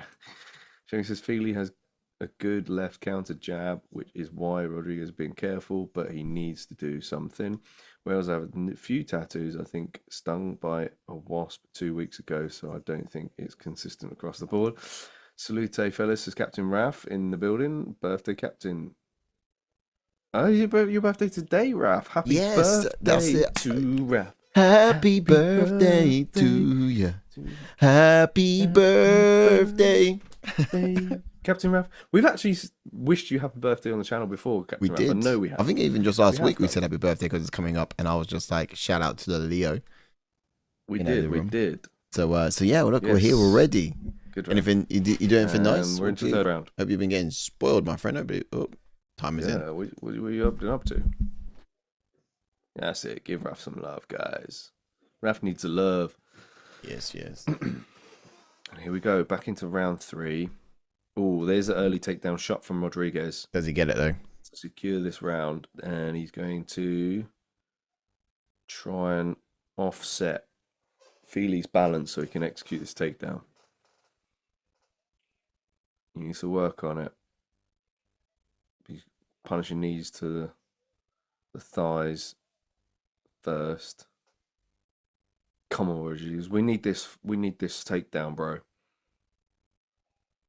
We need this decision. Work it. Gotta work it. Fili being tall and awkward, though. Oh. And he breaks away, lands a flurry. Fair play. There it is. Let's get back on it. Yep. And there's that jab again from Fili. Got Fili's back against the cage. Oh, flying knee, but it's too far from the target. Fili's a tall prospect. Struggling. He's given them a lot of space for Fili to move, I feel. Sometimes he backs him up. Oh, nice. Takedown from Fili. Fili gets the takedown. Imagine. What? Rodríguez now. The butterfly guard. I think he needs to accept this and go for a submission. Yeah. Looks like he's gassing hard. The damage that Fili's been able to put on him. Giving up his back. It's coming out from Dana White Contender Series from 2021 as well, this Rodríguez. But I was looking at this earlier this week, and I thought we also spoke with Chanel before from at a top team gym. American top team. Yeah.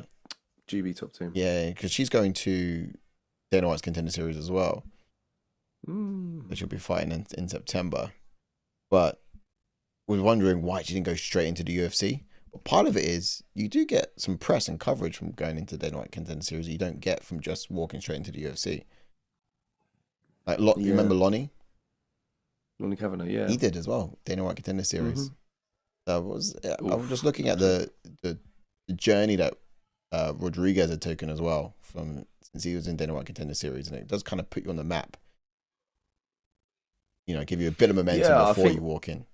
Rather than just I think there's just an extra level of drive, I think, because the fact that you're fighting for the contract, you know that if you win, you could be in with a chance of a contract. I think it just elevates people's performances more. Yeah, they take risks. Whereas if you come in straight off the bat, you might just not take as much risks, try and just kind of make sure you get a decision win just to get yourself going in the organization. Oof. Oh, they're brawling now. They're fully brawling. Another takedown. Fili with another takedown on Rodríguez. I thought it'd be the other way around, but he just didn't want that. You know, that he's in half guard. Pocket striking. In the pocket, you kind of feel like Fili has to get the takedown because he's only good at range, really. Fili taking his shot. He's going to be gassed if he gets out of this round, says Wales. Shango says Rod's made a weird decision on his back hit there. If he doesn't do good job round landing here, then he's leaving it to someone very dodgy blind dog judging. Yes. Good job. We're in round 3, aren't Could we? be anyone's fight. We are, yeah. Could be anyone's fight. And Fili now looking to take Rodríguez down yet again in this round.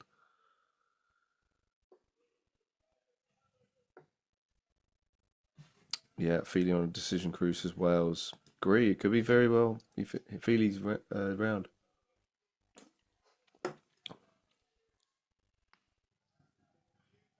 Oof. Sharp jabs from Fili. Yeah. Holding his ground. It's been key for Fili in this, I think. Nice body kick. It's just his jab. Try to take down again. Oh, good. Duncan punishing him for it. Oh, come on, Rodríguez looking to chase to the end. He points to the ground. Duncan, I meant Rodríguez. Two Christians on the card. Why go for these spinning attacks? Wow. Oh, fair. Good flurry at the end. Good flurry Decent. At the end. I don't know if it's enough to win the fight, though. I'm not sure. No, tough round. I think it's Fili. You edge Fili. Yeah, I kind of may edge it to Fili. I'll give him that. But look, and again, another close fight. Yeah. Another close fight. Yeah, it really was. Fili with the takedowns. With a grappling edge in there. Rodríguez really wanted to go all out in that last 10 seconds, but Fili kind of felt like he had it already, and he wasn't wrong. But like yeah, Shango says agreed. Wales, I'd say Fili decision again. Like I said, Rodríguez guilty of poor fight management and maybe poor prep from him and his team. Wales is split Fili. I can see it being a split Fili as well. Yeah. I mean, which means that Rodríguez is going to get a win, isn't he? Honestly, you will not ever know on this card with these judges. These judges they defy all MMA maths. But hey, let's see. It's entertaining to find out. It's entertaining for me because I've got no skin in the game. But for you guys, I just like to see. I just like to see violence. We've got Chiefs football on now, pre-season. Let's see if I can get it on my phone. I watch 2 sports at the same time. Who says men can't multitask? Becoming a sports lounge.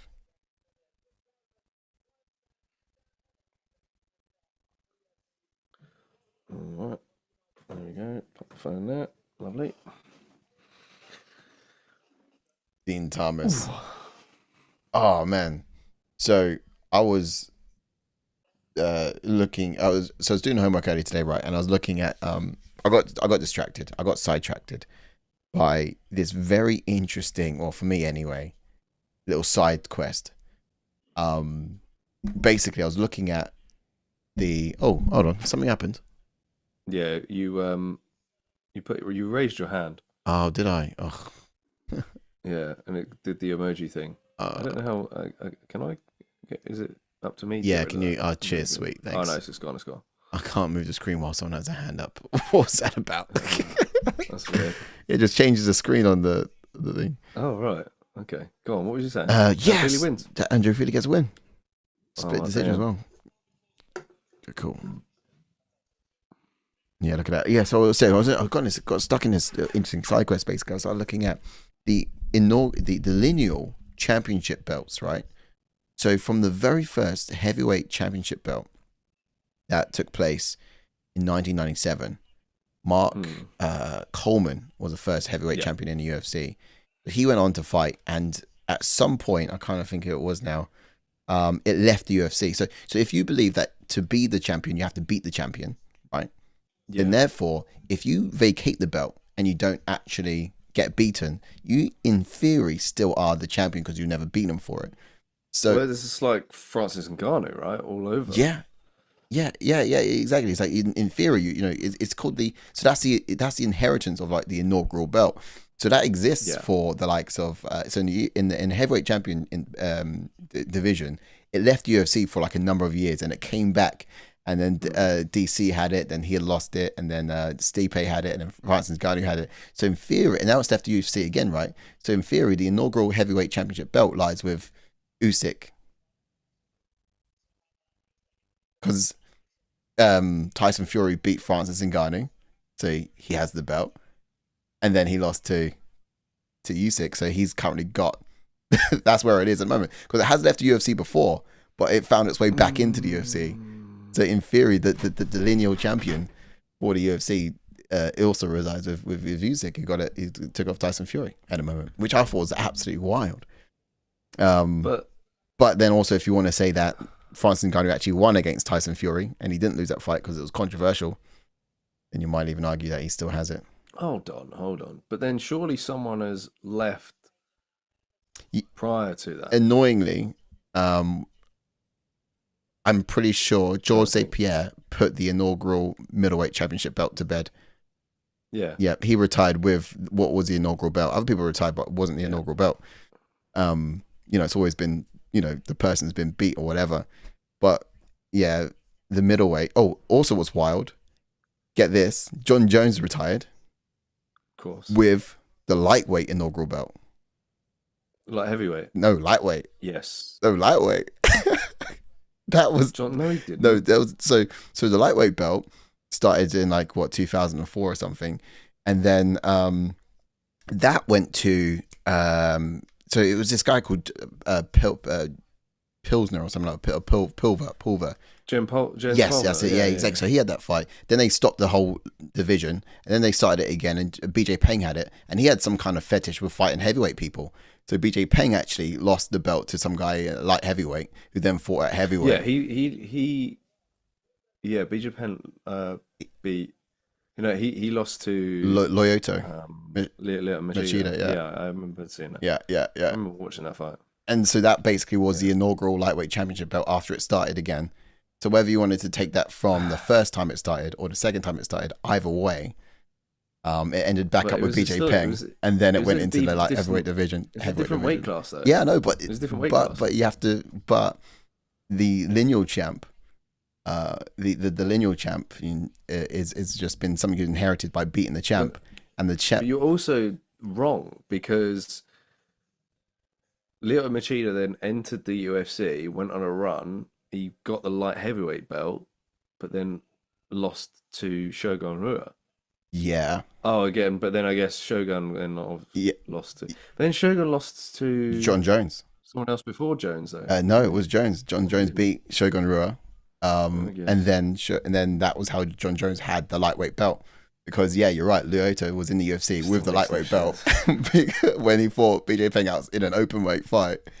And yes, that's actually where you can't swap sports for belts to Shango. Yeah. Well, you can't swap shorts. I mean, this is like looking at traditional, right? Traditionally, it's you have to beat the champ to be the champ. And John Jones will never retire as Wales. He's currently mind games galore. It is mind games. I agree. Yeah, well, he also said, "Here you go, boys. Titty implants up next."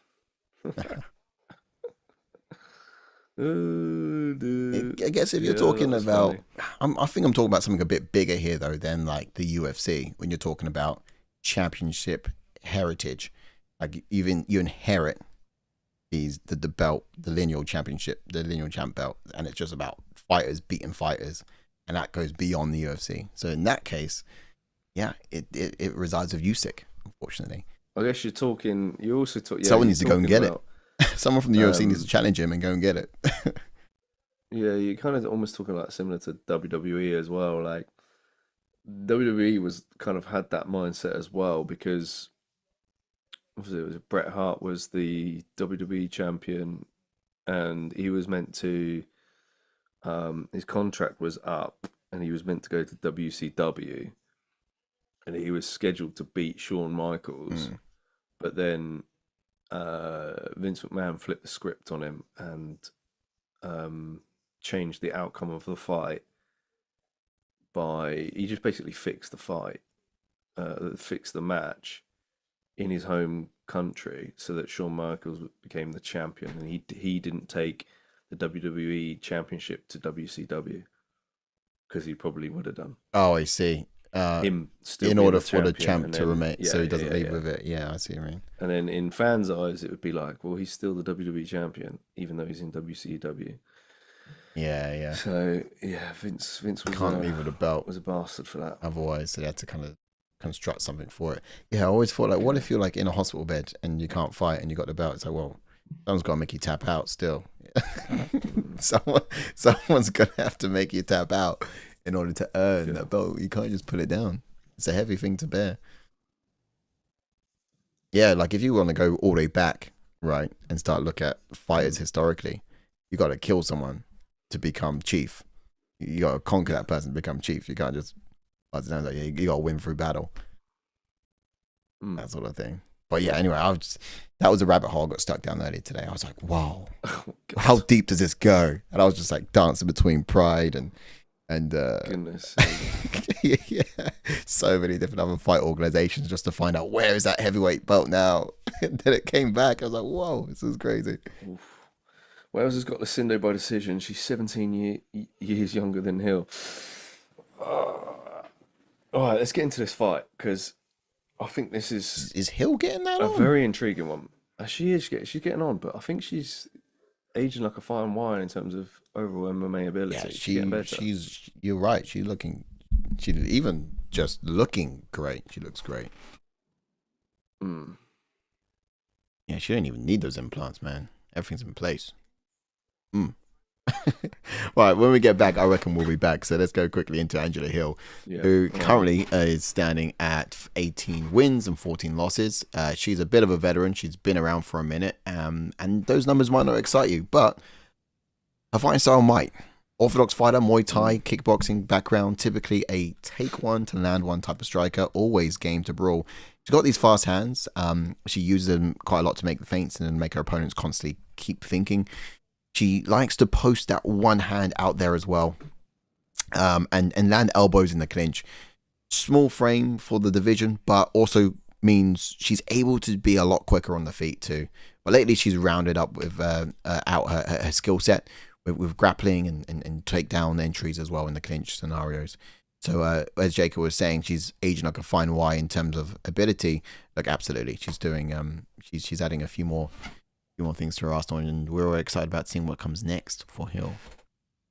Yeah, as for Iasmin Lucindo, though, she's an orthodox fighter, confident grappler, and wastes no time finding the body lock and getting the fight to the ground. Her pressure at the point of the body lock is phenomenal. She has a million ways to get the fight down once she's got her hands together. On the ground, she continues to keep you close to her chest, allowing no wriggle room for opponents to escape.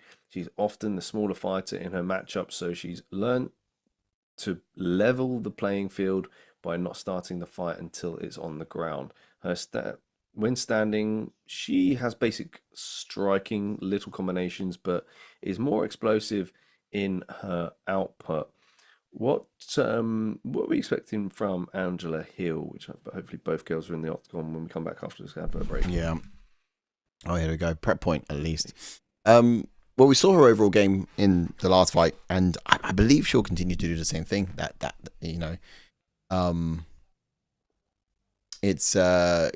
think she'll probably be more rounded than Lucindo, and just keep her striking to like a lot sharper. Stuff takedowns if she can, and just work to execute some of her own. Perhaps Lucindo struggles to take Lemos. When Lucindo struggled to take Lemos down, I think it might be just as difficult for her to do the same against Hill, for example. I mean, Hill's got a higher takedown defense for it, and she's got a lot more fight experience too. She does, which is quite surprising, right? And you go back to that Lucindo fight, how she did struggle with Lemos like big time, and yeah, like you mean, like Lemos landed takedowns of her own on Lucindo, so yeah. Because at first you wouldn't think Angela Hill would or could, but yeah, if Lemos could, then you kind of think, all right, there's a chance here. But it's that awkward frame you've got to overcome too, right? Being taller, a bit more awkward. Lucindo's always found ways to get around that and get it done, but I think it's just going to be difficult, is what we're saying here. Yeah, she has, and yeah, she did struggle to take Lemos down in her last fight, and Lemos was just too strong for her, I think, and was able to execute takedowns of her own. And I think she'll still test Hill's takedown defense, but we may need to see her switch up her approach, perhaps, if she wants to get it down to the ground. She needs to be calm and composed. If she's able to take Hill down, she'll need to establish some control first before plotting her next move. Because if she can advance to side control, land some heavy strikes and threaten submissions, then she can score rounds here, and make things really difficult for Hill, who, you know, has shown improvement on the ground as of late. But, you know, let's not beat around the bush here. Lucindo probably has better pedigree on the ground, you know? We'll deal with being on top a little bit better. Yeah. What's our update on Nash? I don't know. I've not really had anything, I don't think. He found it? No, I don't know. He never said that he was going to come in or whether he was home. Oh, I I think see. he just went straight to bed. He did say that he was coming though, right? Or I don't know. He didn't confirm nor deny. Okay, get rid of that timer. I wasn't sure. I was assuming that he would pick Miles up and then just join in later on. But oh, I see. Whereas, He didn't say that specifically. here we go. Okay, cool. You should have better communication than me. He's got WhatsApp. Yeah, I know. Ooh, Mm, nice little slip and hook. It was slow, but it landed. yeah. Okay, Has- who do we go has for there in been this? I went Hill decision as an underdog. Has Lucinda beefed out since the last fight, or is Hill just got skinnier? I don't know. No, Hill's always quite skinny. Maybe she has beefed out a bit. I guess Lemos has got a bit more muscle than Hill, He does, yeah. Look at this. but looking at that takedown Don't think defense percentage, I was like, I quite fancy Hill to keep this on the feet. yeah, but also Lucinda looks the frame wise. It doesn't seem too much of a problem looking at them next to each other. Yeah. It is. Oh, she's gonna take the back, get her down. Oh, nice job at clearing the legs Oh. from Hill. Good stuff. Gets back to her feet. Got to fight the hands aggressively. She is doing just that. Shango Wow, says that Lucinda's so really driving. retires, leaves an organization. They are inactive, not considered that current time. Also, what you're saying is if Francis beat the world chess master boxing, that makes him chess champ too. Yeah, till someone else beats him. Dear. You know, this kind of really applies to combat just because it's that kind of savage sport that it always was. Got to beat. It's just this, right? It's just this. You got to beat the champ to be the champ, Ooh, and some that's good strikes inside. that's the philosophy, just all wrapped up in one. Mm. Theory, you could be the champ still, but if you didn't beat the champ, are you? Are you? There's some good strikes in the clinch there from Lucindo. Whoosh. Give her that. But Hill was able to break free and get back to striking at range. See what she can do here. Nice. Oh, Hill gets a tie up again. Lucindo with elbows in the clinch. Whoosh. Stiff jab from Lucindo. I reckon the women's divisions are probably the only divisions where the lineal champ is just pure. You know, like doesn't leave the division, Yeah. doesn't go anywhere else. It's Already- yeah. nice. Oh, good combination from Very good. Lucindo. Damn. She got hands tonight.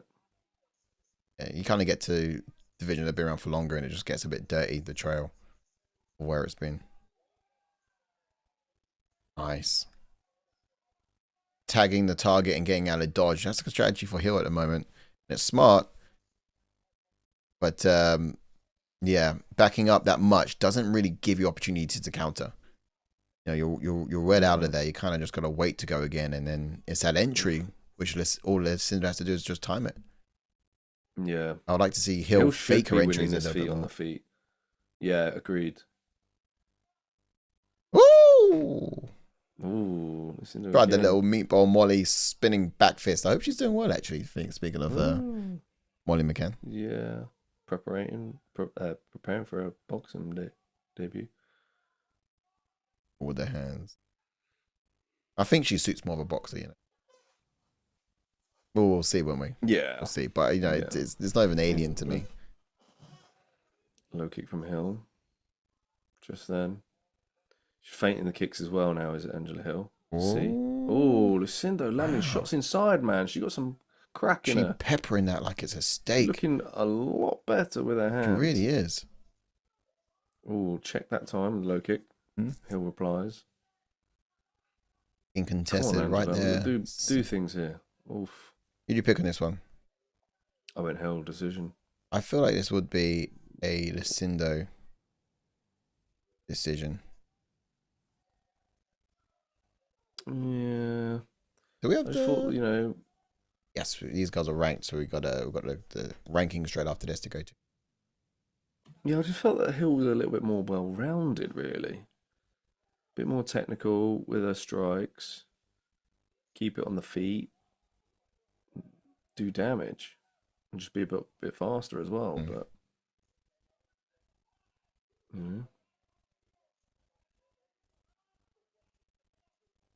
But it's difficult. She doesn't really have that power to upset the pace of Lucindo. Tag the target, get a couple of points, but, you know, not upsetting the pace. Not really disrupting much. Oh, takedown from Lucindo. Takedown from Lucindo. She gets it right at the end of the round. Damn. Django says, Sai, okay, so what you're saying is the first fighter that retired whilst holding a belt is still the champ, MMA, boxing, air hockey, cheese, eating contests. Yeah, unfortunately, what I'm saying is, yep, if someone retires with a belt, then that lineage dies with them, sadly.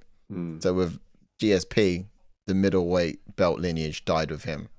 So there's other champions in there, but it's not the authentic lineage, you know, of it. GSP is still welterweight and middleweight champ. That's all I'm saying. Captain Ralph says, thanks for the birthday messages. It's not easy turning 32 years, still young and good. Good man. Yeah, you are. Yeah, still young, bro. You're kicking, man. Still young. Driving and thriving all day, every day. That's right, brother. That's the way. Round two. What did we score that round? 2 Lucindo. Yeah. She did enough. I'd say. Hill needs to start. Lucindo gets it for me. She's going to have a cardio as Hill. We'll give cardio the edge to Hill. Time is in. But will Lucindo do enough to stay in there? She's got some pop to her punches tonight. And she has been threatening with takedown attempts. Hill's been swinging and missing. Good kick to the body there from Lucindo. They're exchanging. Nice, yeah. Shots in the pocket. I feel like I do. Yeah, it's dangerous. I think Hill shouldn't do that just because. Hey, where's the timer? Oh damn! UFC overlays. Come on, man. What's going on? I see nothing. Oh, good spinning back kick from Hill. Oosh. Damn! Oh, she rushed it with that kick though. Did a bit to follow up. Oh, get it! She's guillotine. She's pulled off guillotines before. Yeah, man. she has. She's got this tight. Get her hands together. This could be dangerous if she drops into it. Oh, she starts fighting hands. Yeah, Lucinda realized she's in a dangerous position. Yeah, Angela needs to wrap up. She needs to wrap and just drop back. Yeah, she needs to snap her down to the ground. Yeah, she needs to. Yeah, okay, she's got it now. She needs to wrap her legs around her and drop her back. Oh, nice. But good punctuation on the break. She's away. I was going to say, yeah, brawling with Lucinda doesn't seem like the wisest thing to do just because her punches seem a little bit more powerful. They've got that pop on it. And she's going to win rounds, though. 2. You know? Nice. Hill does not want it. I just saw the first sign of just... Yep. Did I say decision earlier? I meant second round finish. Second or third.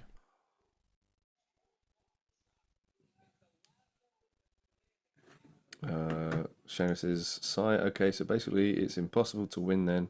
In that case, we should all stop. For the record, I was training for that cheese-eating belt. I could have been contender.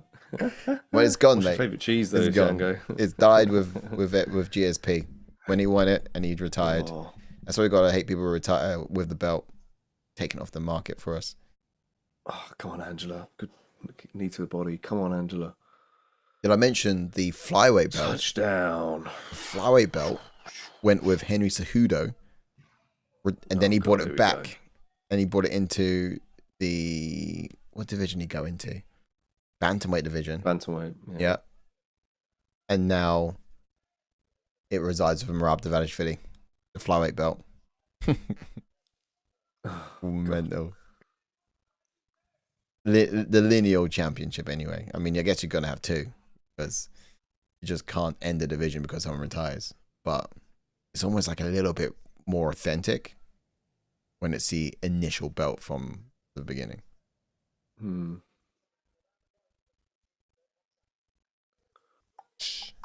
Damn. Oof. Oosh.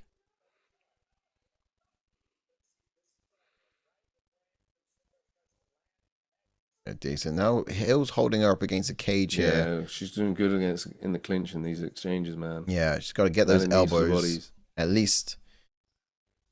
Yeah, and look at it, just brushed off by Lucindo. Back to center coming from Hill. I feel like Hill's going to shoot again. You think? Yeah. Yeah, she's tried it. Significant strikes. Lucindo's winning. Yep. She's out pointing Hill, man. I didn't think that. I thought Hill would have the volume at least, yeah. But it's fair to say that Lucindo's come quite far of her striking. Oof.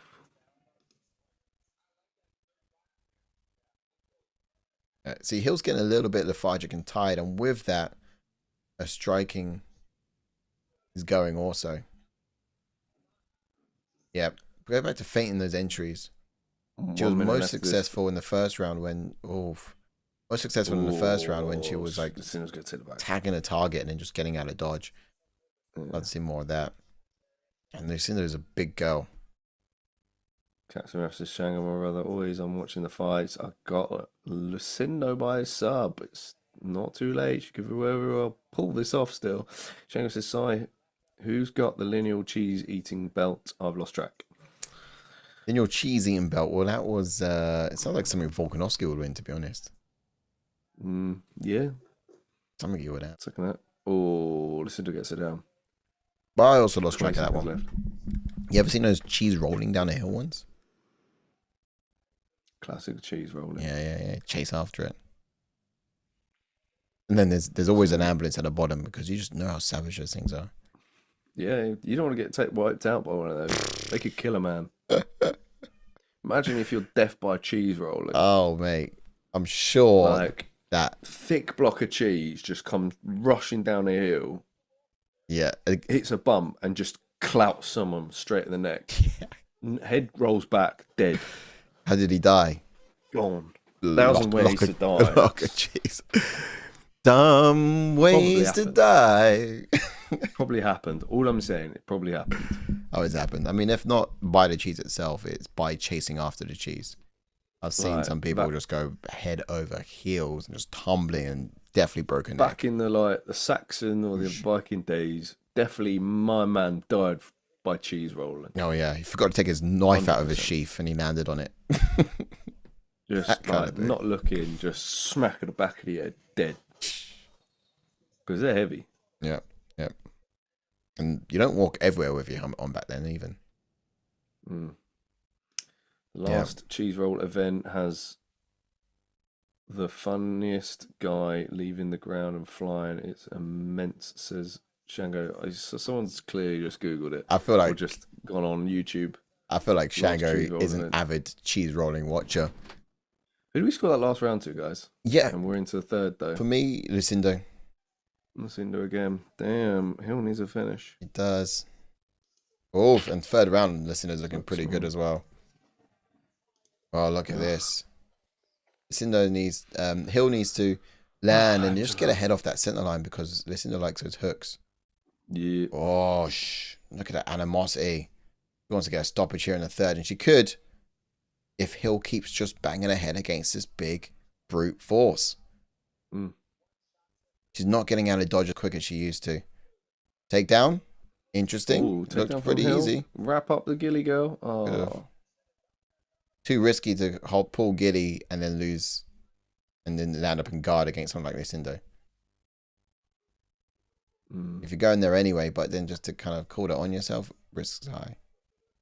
2018, everyone else has got it. Henry Cejudo's got it there as well for Lucindo. 2-0 again, says Cage Report for Lucindo. I think everyone else has got it just as we have. Oh, she ducked underneath. She got a blow lock. She got it down. Great timing from Lucindo. I feel like if Hill could press the tap out button, she would. Yeah, this is so early in the round for Lucindo. She's going to do work now, I feel. She's inside control. She's going to try and tie up the arm. She got a good base as well with her hips. Deep low. Yeah. Hill not able to kind of scramble. She's got her where she wants her, man. Absolutely. She needed a bit more to control, but Hill's taking one leg back. Got to back to half guard just to secure Hill a little bit more here. Yeah. 3 minutes 15. Yeah, like DC says, she's going to have a better time controlling her because Hill's just trying to turn into her. She could very well give an opportunity to take the back, though.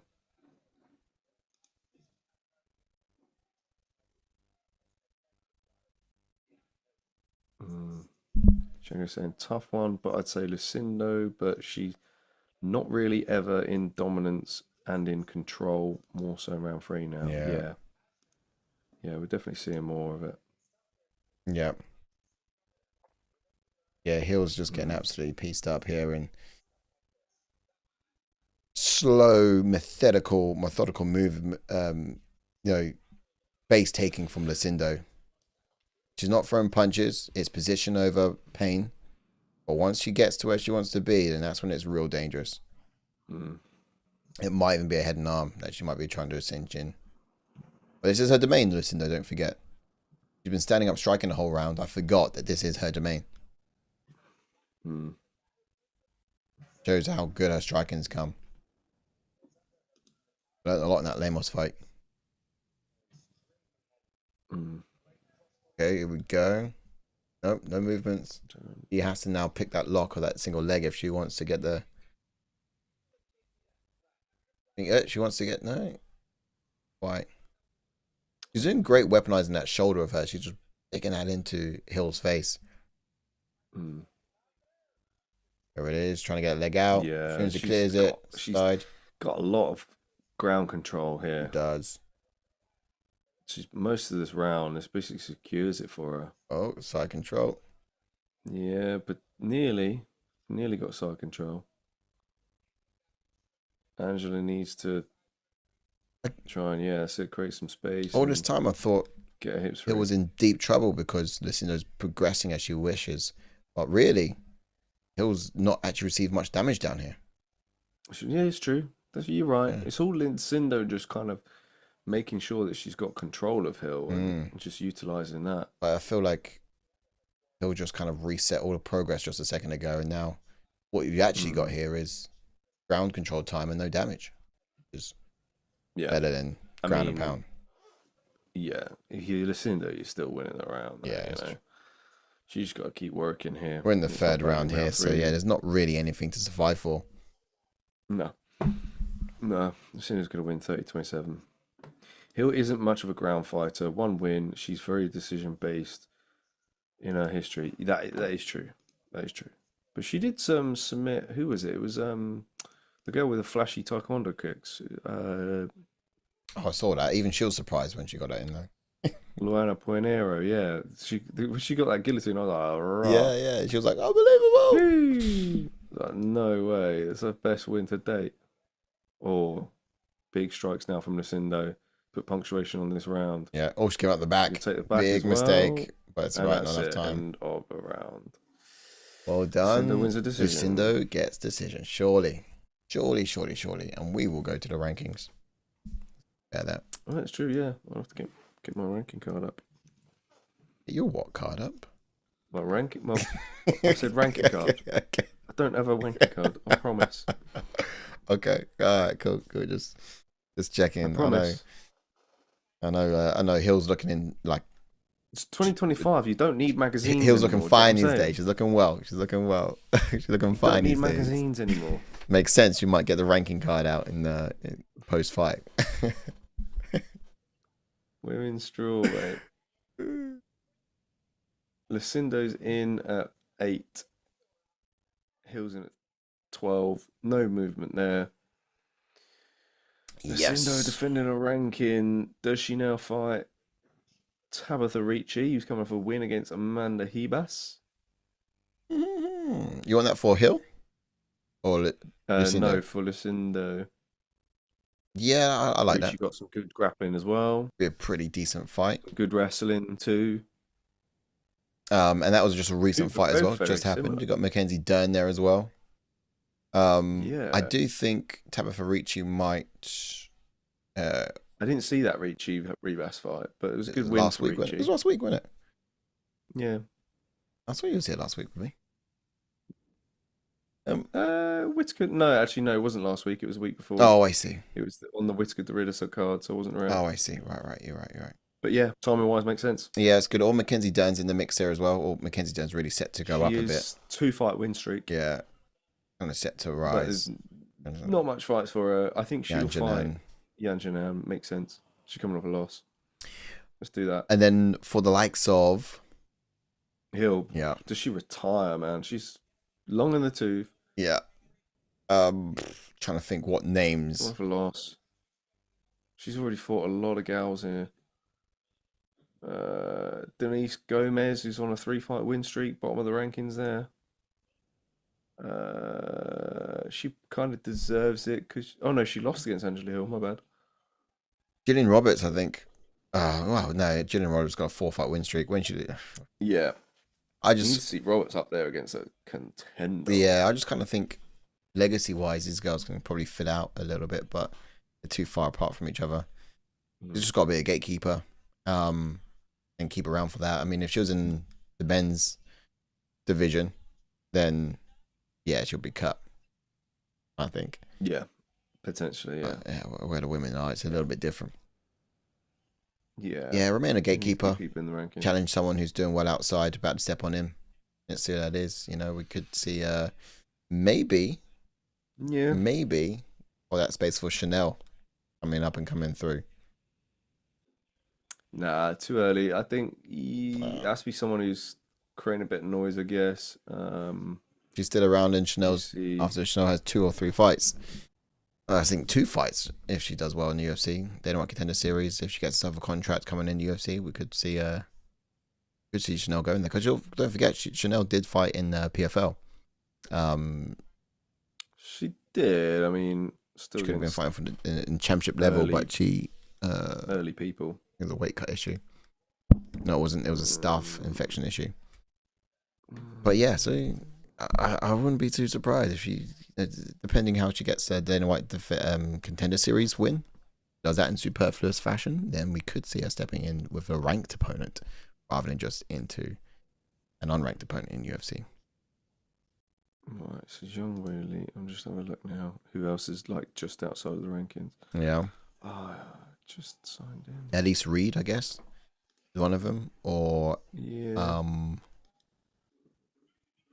who's that? Luana Pinheiro. Is that the Luana Pinheiro. Is that the one that she fought before though? I was talking about. Yes. Yeah, that was it, wasn't it? They got the submission win against her. Yeah. Yeah, in that case, maybe Caitlin Souza. Oh, she fought already. Perhaps, yeah. That was the last fight. Fought already. But then, yeah, like Estela Nunez or Elise Reed, maybe. There we go. Now we're talking.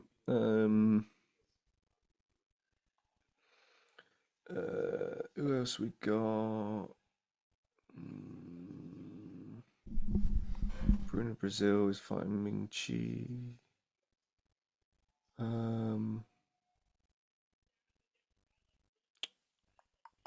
Yeah, I can't really see because even like people outside, you got mate Ming Shi could be a possibility if she beats Bruno Brazil because like she coming off of that devastating head kick knockout on the was it Road to UFC show. Oh yeah, Bruno Brazil's a good fight for her, and that's 22nd of August. it's close. If she gets a finish there, she might end up getting a ranked opponent.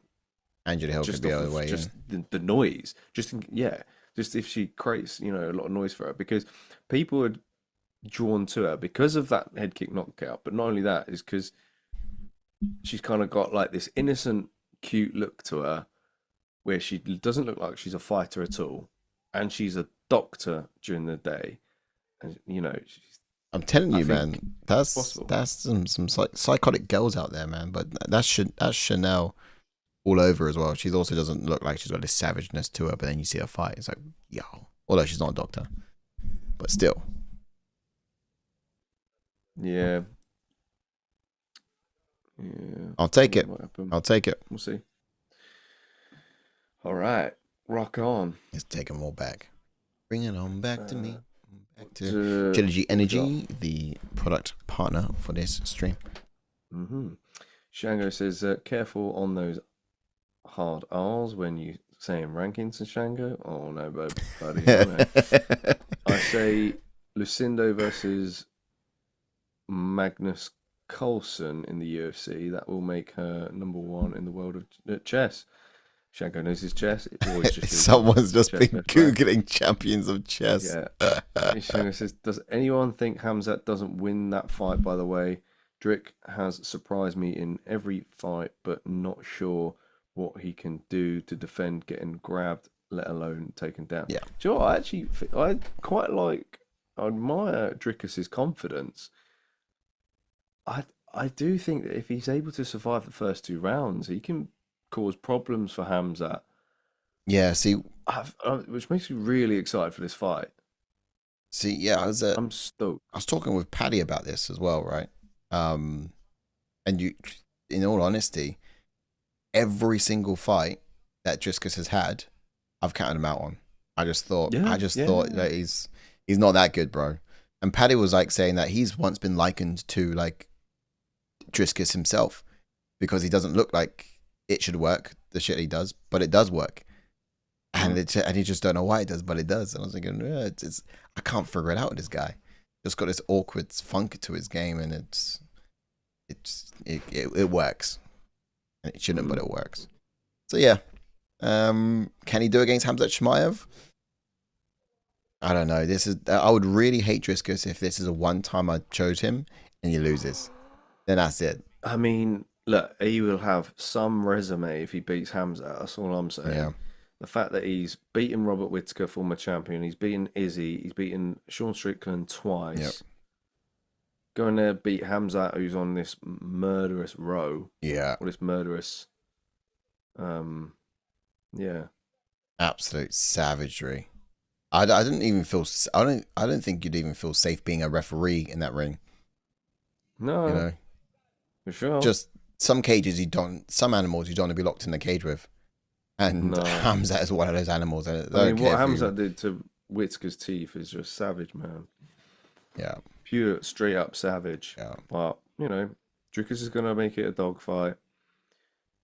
He's going to, I think he might have some success dealing with Khamzat on the ground, perhaps. We're really looking forward to seeing what, hopefully Ash is back for breakdown in the week that we'll be having for it.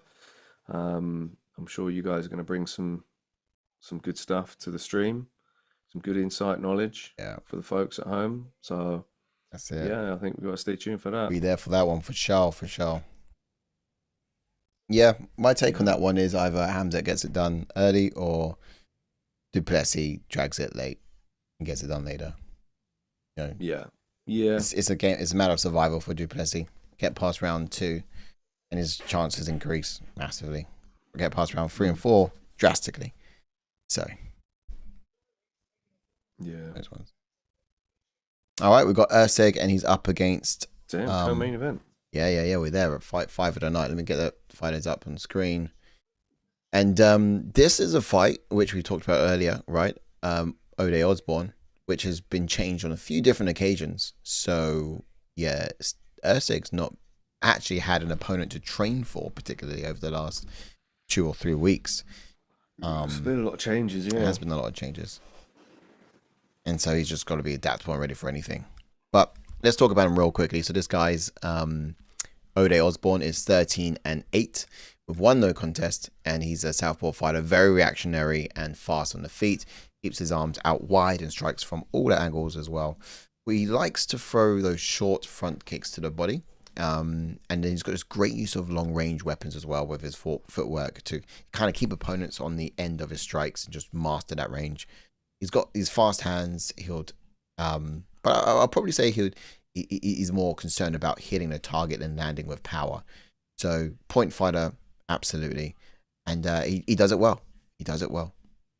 Yeah, he's very fast and he's quite wiry really in his strikes his O'Day, Mm. you know. He's had some good finishes and he's had some ups and downs in the UFC, to be honest. Props for him to taking the short notice opponent Steve in Erceg, Erceg. who entered the UFC fighting once or twice before getting a title shot himself. Mm. So he's been But up there. He's been down there. Let's find if out he where gets he. the upset, he's gonna be gutted that this isn't a flyweight because he would skyrocket into the rankings, and that obviously can't happen. Ode, you mean? Yeah, Yes. you know what I mean? But then that would be on Ode for not being able to make a weight. No, it's just they agreed to do it at bantamweight because it was short notice, you know. Yeah, but trying to It's think just now. a shame. Yeah. I wonder As who kind of push for for that. Maybe it was a Erceg thing to push for that. it could be no, I think it probably would have been Ode Yeah. for him to say, look, I'm stepping in short notice. Probably not going to get my weight down enough. Yeah. It's Let's the do it thing. that. If I'm Ode, then I would have said make the weight. You know, get to skyrocket into rankings. A lot at stake there. Yeah, I mean, it depends really. If you deplete yourself so much, it can Affect your in such a performance. short process affect your performance, Sorry. etc. So, yeah. Yeah, probably right. What you got? As for Steve Erceg, he's an orthodox fighter. He looks like a supply teacher, but the guy can fight. Textbook sharp striker, very composed, very patient, sits on the outside of range, poking opponents with 40% of power to tease out counters, identifies weaknesses, and makes his reads. He fights long, deploying mainly long range weapons and leaning back just out of range to avoid counters. He's very good at checking leg kicks, often lifts that front leg up, ready to block them. If he's not fighting you at distance, he's all the way in and using his physically tall attributes to pin you against the cage and wrestle. It's not exactly a strong point, but he can do it. And before we get to some expectations, we get some chats. Shango says, agree, Hamzat has poor cardio, but surviving 2 rounds, does he just run away? Surely Dricus needs to be active and aggressive from the get-go. Yeah, to sure make him commit perhaps, but then I do believe it might open him up to the takedowns from Hamzat, so we'll see. Wales says, let's go Steve Corral. Shango says, loud noises. Let's go Aussie Steve Corral. Says Wales. Corral doing it for Ramsey Street. Geezer's name is Steve. It's invertible. Yeah, or Michael Scott, depending on if you've seen The Office. Big fan of The Office, watching it at the moment. So, yeah. You still watching The Office? You watching reruns? No, I've watched the UK Office, but I'm still watching US Office. There's a lot of seasons, Oh wow. a lot of episodes. It's finished though, right? So these are reruns. Oh yeah. Of course, it finished years ago. Yeah. Oh man, losing power. iPad, Oh damn. please be charging. We'll get some expectations for O'Day Osbourne. There we go. Charging saved. Mr. Osbourne. Okay, some expectations.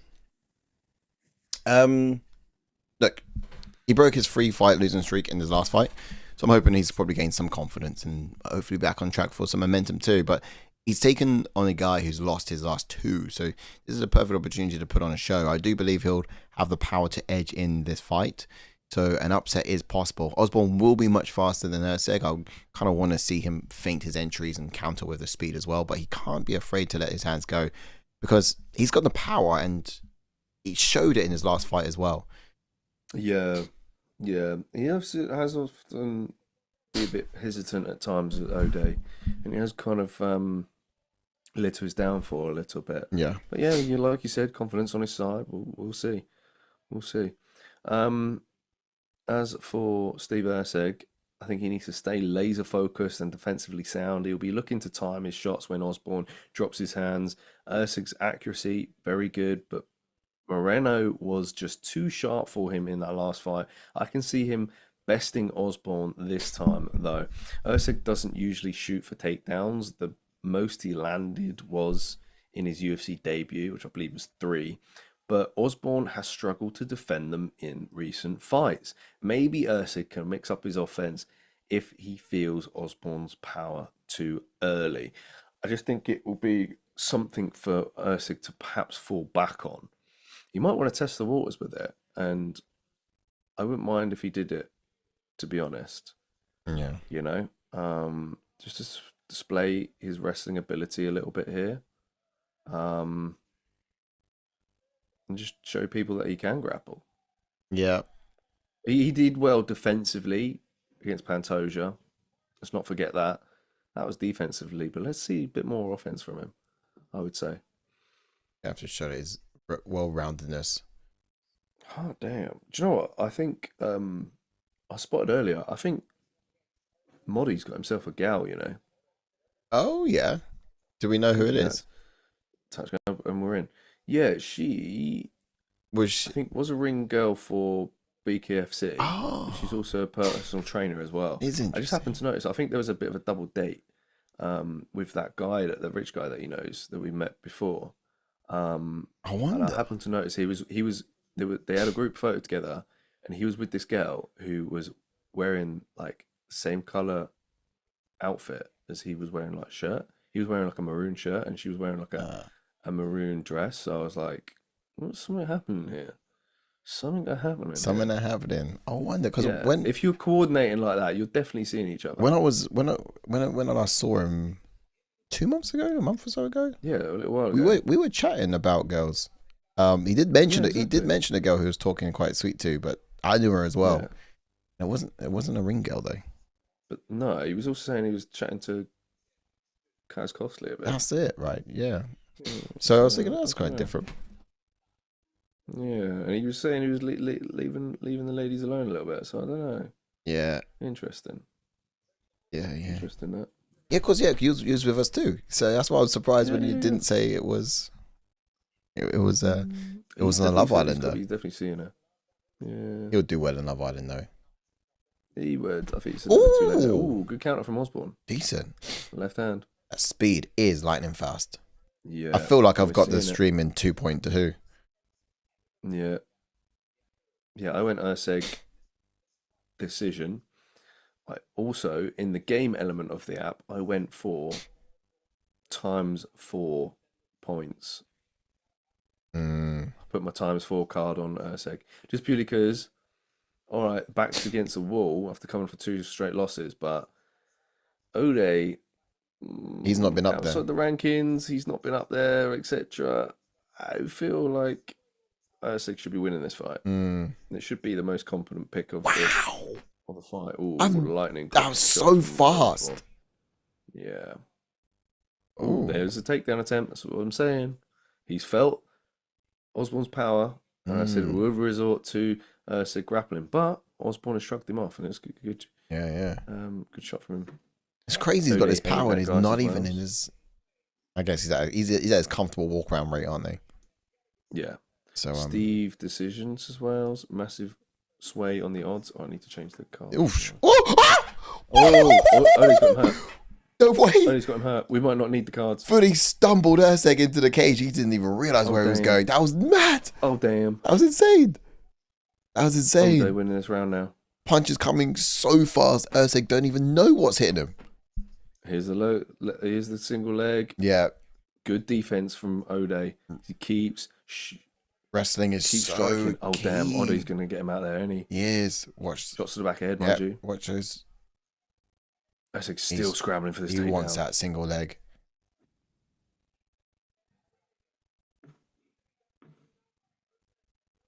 Wow. Osbourne very forward. Erceg watching and figuring out the best not to leave it along. Could someone scream fraud checked at the end of this? Could they? I don't know. Because he hasn't I got don't know. the It's been rest. 3 in a row losses. He hasn't. Oh, he's taking the back though. Oh, he's taking the back. Damn. This is all Ode Osbourne. Surely Erceg can turn into him. He's picked the lock. Yeah. Oh, look, and he's out. He's freed himself. He's out. Fantastic. Nicely done from Erceg. So defensive grappling's pretty good. Oh, Trip. good trip from Not bad. From Erceg. Now it's Erceg's turn to take the back. Go on. Oh, You've got to score some points, Erceg. Imagine. No, it's not a... Come on, Erceg. Come on. Imagine. Please. You need this. No, it's not under the You chin, need this but... for Australia. I don't know if he... He's got both hooks in now. She's defending well. Is It's a fantastic reversal. Attacking the wrists. He's not preventing the arms from sinking underneath the neck. Oh, Ode turns into him. Nicely done from Ode. Good stuff. Yeah, Shango says it surprised me how much Erceg has looked a different fighter after losing a few. Yeah. It really is. It's like his confidence has been a bit shot. Exactly. So much so that you just kind of think, oh, let me try something else. Let me try something else. Let me try something else. And if you don't really know your identity and double down on what you know you're best, yeah, you're going to be flaky for a bit. For me, it was the Kai France knockout, you know? I think that was a tough one. Tough pill for him to swallow. The Moreno fight, he just got outclassed on the feet. It was almost like expected. The Bible says By a lot of people. a double-minded man is unstable in all of his ways. That's proven to be quite true. I think it's fair to say that Ode takes that round. I think Erceg did well to recover, but just not enough to win the round. Yeah, wait. Erceg, you're saying, yeah, so Ode gets that one, right? Yeah. Good. I agree. Yeah, let's see what he can do here. Wales says 1-0 Ode as well. Agreed. Oh, we're into It could be a finish in this round, man. Can Ode crack him again? He's got some good coaches behind him as Ode now as well. Oh, good. I ain't got time for replays. I need to see the timer. Good replay though. And we're in. Yes. Shango says Erceg's corner need to word him here. He's second on the feet by miles. He can't engage and hold him on the mat. Yeah, he's really struggled with those takedowns in that round. Nice right hand there from Erceg, found a mark. Some confidence from Osbourne, but it shouldn't come with complacency. He needs to still remain as defensive as ever. Agreed. On that range. What I'll do here, if I'm Erceg, is I'm throwing those leg kicks. I can't kind of land on my hands because so much is happening up top. So much action with the hands, so much movement. So I'll be throwing those leg kicks. If I had that skill set, but you know, Erceg is all hands. True. So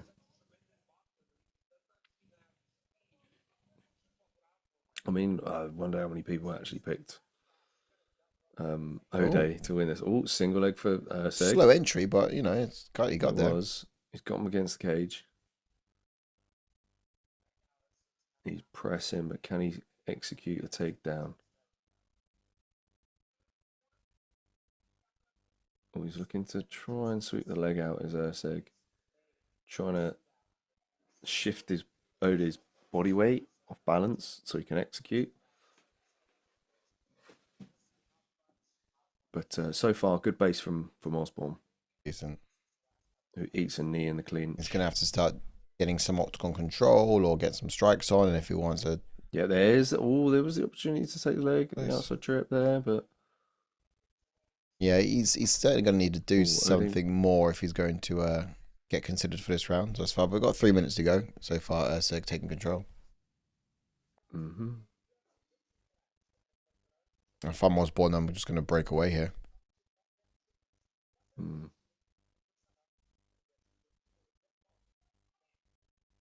Everyone's going for a takedown. There we go. Shrug. There we go. Finally. Is against the fence. Yes. All right, back to center octagon. Yeah. Feints, movement. Landed. Osbourne is trying to get comfortable. Waiting on his entry. Erceg just wants to sting him. Yeah. Erceg wants him to... He's just waiting for that one shot. Oh, there we go. It was a good pullback. It was. But just shy of the target. Yeah. Yeah, Erceg desperately needs to get this round 2. Very tentative. Oh, hard kick from Ode. Erceg not really knowing the right time to engage, but he's got to step back on point now. So this kind of stance, orthodox versus southpaw, you know, we should be throwing more of those body kicks. Be lacing those kicks to the body, into the head. Yeah. Certainly. Stakes are high. You can't even take your second off. It's such a high speed fight. Just the strikes come so fast. You can't take your eyes off him. Yeah. Oh, level change from Erceg. Although I'm not loving it. I'm not excited. I'm not enthralled by this fight. No. Yeah, there's a lack of wrestling there from Erceg. Yeah. So far, by way of fight of the night, we still trying to think which one it was. You know, we had the Leroy Duncan. A front end probably would have been it, although they didn't go the full distance, did it? No. And otherwise, it was a Christian Rodríguez one. Yeah. Agreed. Still waiting for someone else to. Oh, this one's too tentative for me. That's all I'm saying. Yeah. Shango says Erceg holding, but doing sod all with it. Yeah. Then gets turned and held against the fence. Again, that's mad how it's different. This Erceg has looked after looking so promising pre-losing streak. Yeah, I mean, he kind of got rushed to the title, didn't he? He looked good on the come up. He had some good wins. The knockout against Matt Schnell was devastating, etc., and got himself into title contention. But since losing that, it has been a little bit rocky for him. He did win one though after that, didn't he? Who was it? Didn't he win one? I think it was an immediate fight after. No. It's three in a row that he's lost. Straight after the slipped. Oh, yeah, straight after the title fight. So he's, you know, it's like he's entered the big leagues, but Osbourne is not up there, you know. Yeah. End of round 2. Who are we scoring? So none of these guys are ranked at all. Oh, of course. Sorry, no, he is ranked. It's just it's a banner. Flyweight. Yeah, it's not a flyweight. Right. Bit more output from Erceg that time around.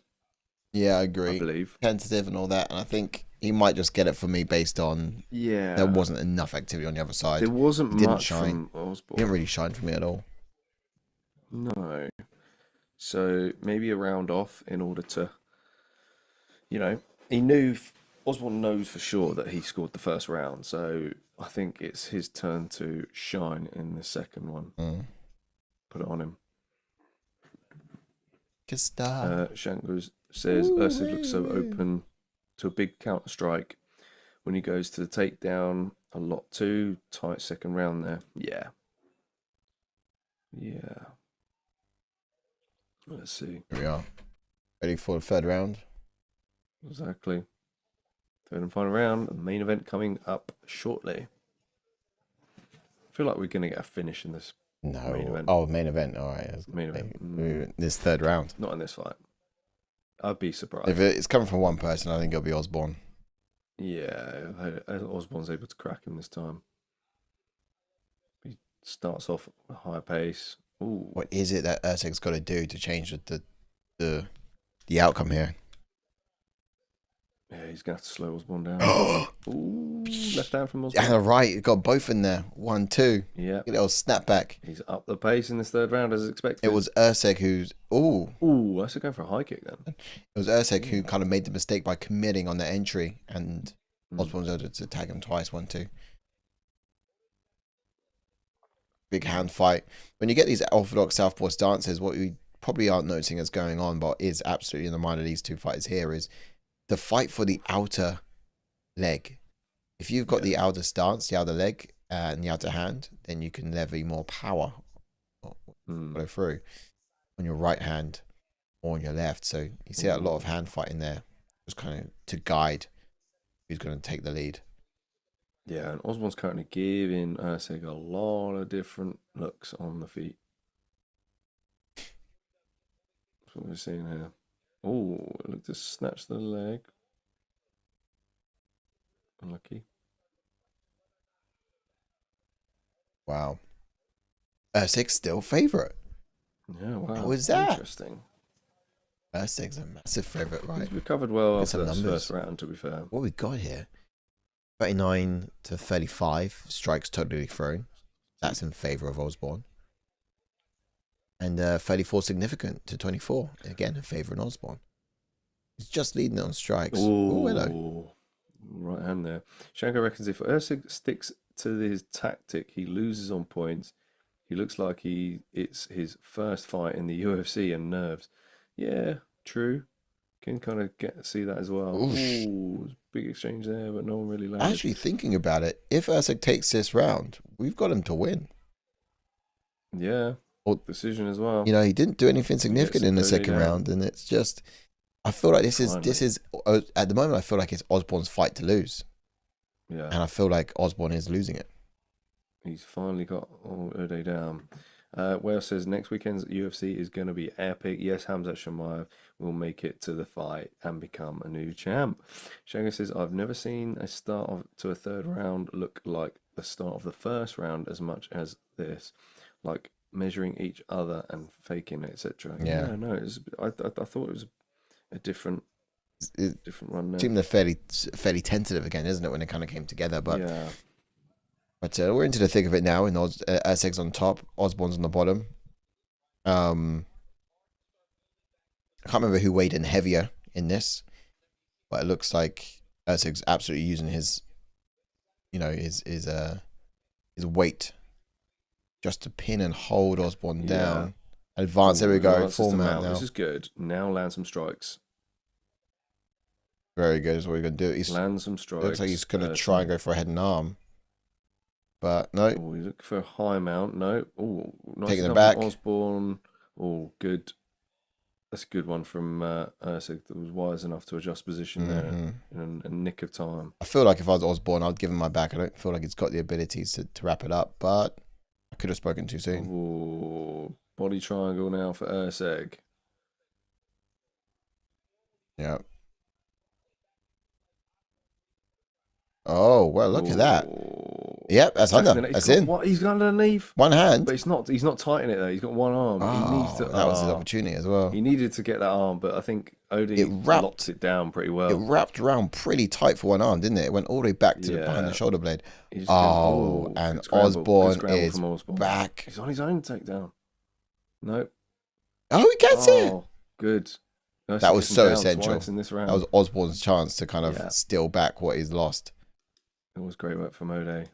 But Erceg's going to soften up with strikes. Yeah. Potentially take the back again.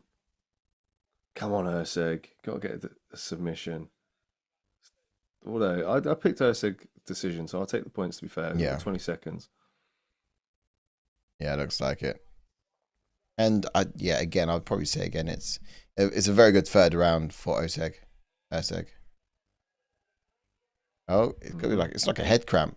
Oh, 5 seconds left. 4, 3, 2, and he's out. And he survives. Erceg takes the fight. Yeah, it does for me. Let's go, Erceg. Third round and second. Man, he didn't make it look easy though. He didn't make it look easy. But yeah, absolute full try hard. Oh man, full blown try hard in that one. I was just like, but also Ode gave me the biggest reaction. Like that first round, That wobbled Erceg. I was like, "Come on, bro." Agreed. But then sometimes, I was like, Ode. Sometimes you kind of get that, don't you? You're watching a fight, and then it's just the person who's able to prevail the most, push through the difficult times, comes out on top. Like, kind of got to take your hat off. You kind of seen you've seen a tenacity from Erceg, and you kind of feel like, all right, you've probably earned it. You did come back from hell for this. Yeah, agreed. Well, yeah, not bad. Well, what do we Christ, do with how him? I'm going to look at the Erceg- rankings anyway. How did Erceg lose that hold? Just to get dragged back down. Yeah, no, that's right, guys. Yeah, no movement in the rankings, of course. But we could probably still talk about what would be next. Yeah, I think. Well, it depends on Perez's health. They maybe could try and rebook the Alex Perez fight, because I think that fight kind of made a lot of sense for Erceg. You got Perez, who's very skilled, got heavy low kicks, got some good power in his hands, but has been up and down in this division, really. Similar to Erceg, he kind of, when he lost against Figgy, he wasn't really the same fighter. He was trading wins for losses. So I felt that fight was a good one on paper. Yeah. But the UFC may just decide to sidestep it and go with different options. Yeah. There we go. That's it. Flyweight. Yeah, so look, he's got one win streak. Beats Ode Osbourne. Alex Perez has come off a loss against Tatsuo Taira. Wasn't even that long ago. Maybe he That gets could the make winner sense. of Tim Elliott and Kaya Sakura. I think people felt that Kaya Sakura probably should have fought Steve Erceg after losing the title fight against Pantoja. I did. I thought that should be the case. So, yeah, and timing makes sense because that fight is happening next week on the prelims. I think Tim Elliott on. No, it's not. It's kicking off the main card. Fair enough. I thought it was on the prelims. So, cool. yeah. So yeah, in which case I wouldn't be too mad about that. And Tim Elliott had a great performance out last time against Suma Durji. So I'm quite excited to see how that one pans out next week when we come back for it. You guys, if you're watching, I know you'll be there as well. Don't miss that. Make sure you chime in next week. First fight on the main card, so we'll be giving it full coverage. But yeah, Steve Erceg and Kai Asukara wouldn't be bad, nor with Tim Elliott. So yeah, whoever wins that could probably face off. Otherwise, Alex Perez and Tim Erceg kind of gives the options, doesn't it? I don't think has Erceg fought Elliott before in his way through. No, he hasn't. Division. No. That's it. His UFC debut was in David Dvorak, and then beat Alessandro Costa, and then beat Matt Schnell. So 4-3 in the UFC is Erceg. Erceg. Yeah, 4-3. 4 wins and 3 losses. I don't even think he's been around for that long. No, he has. No, he hasn't. Yeah. So sorry, as in like, 4-3. It's like 7 fights. I mean, I think that's quite long. But when he fought Pantoja, I don't know. I was on the impression that he had like 1 fight, 2 fights went straight up there. No, it's 3. He had 3 and went up there, didn't he? And that was still quite. Yeah, you're right. That was still quite new. Still, it was like last year. It feels like just last year. It feels like so recent. Either way. Shango says, I say next fight Erceg has to fight dry and paint. It may kick him up the arse to actually give his head a wobble. Shout out to the Aussie, says Wales, tough bastards.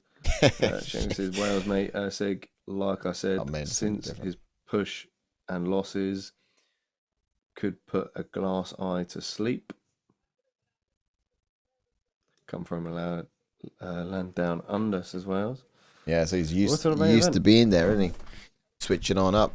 I'm gonna quickly jump in and grab a cuppa, I think, for this one. Rock on. I'll do that and come All on right. back. Yeah, guys, what are you most looking forward to about next weekend's card, bar the main event? Some other interesting fights on the card. Oh, why is it disabled again? That's so weird.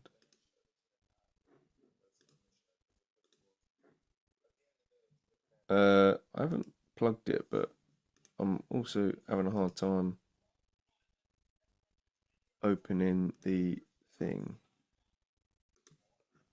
which is strange. Who knows, being a bit funny. I don't know why. Open.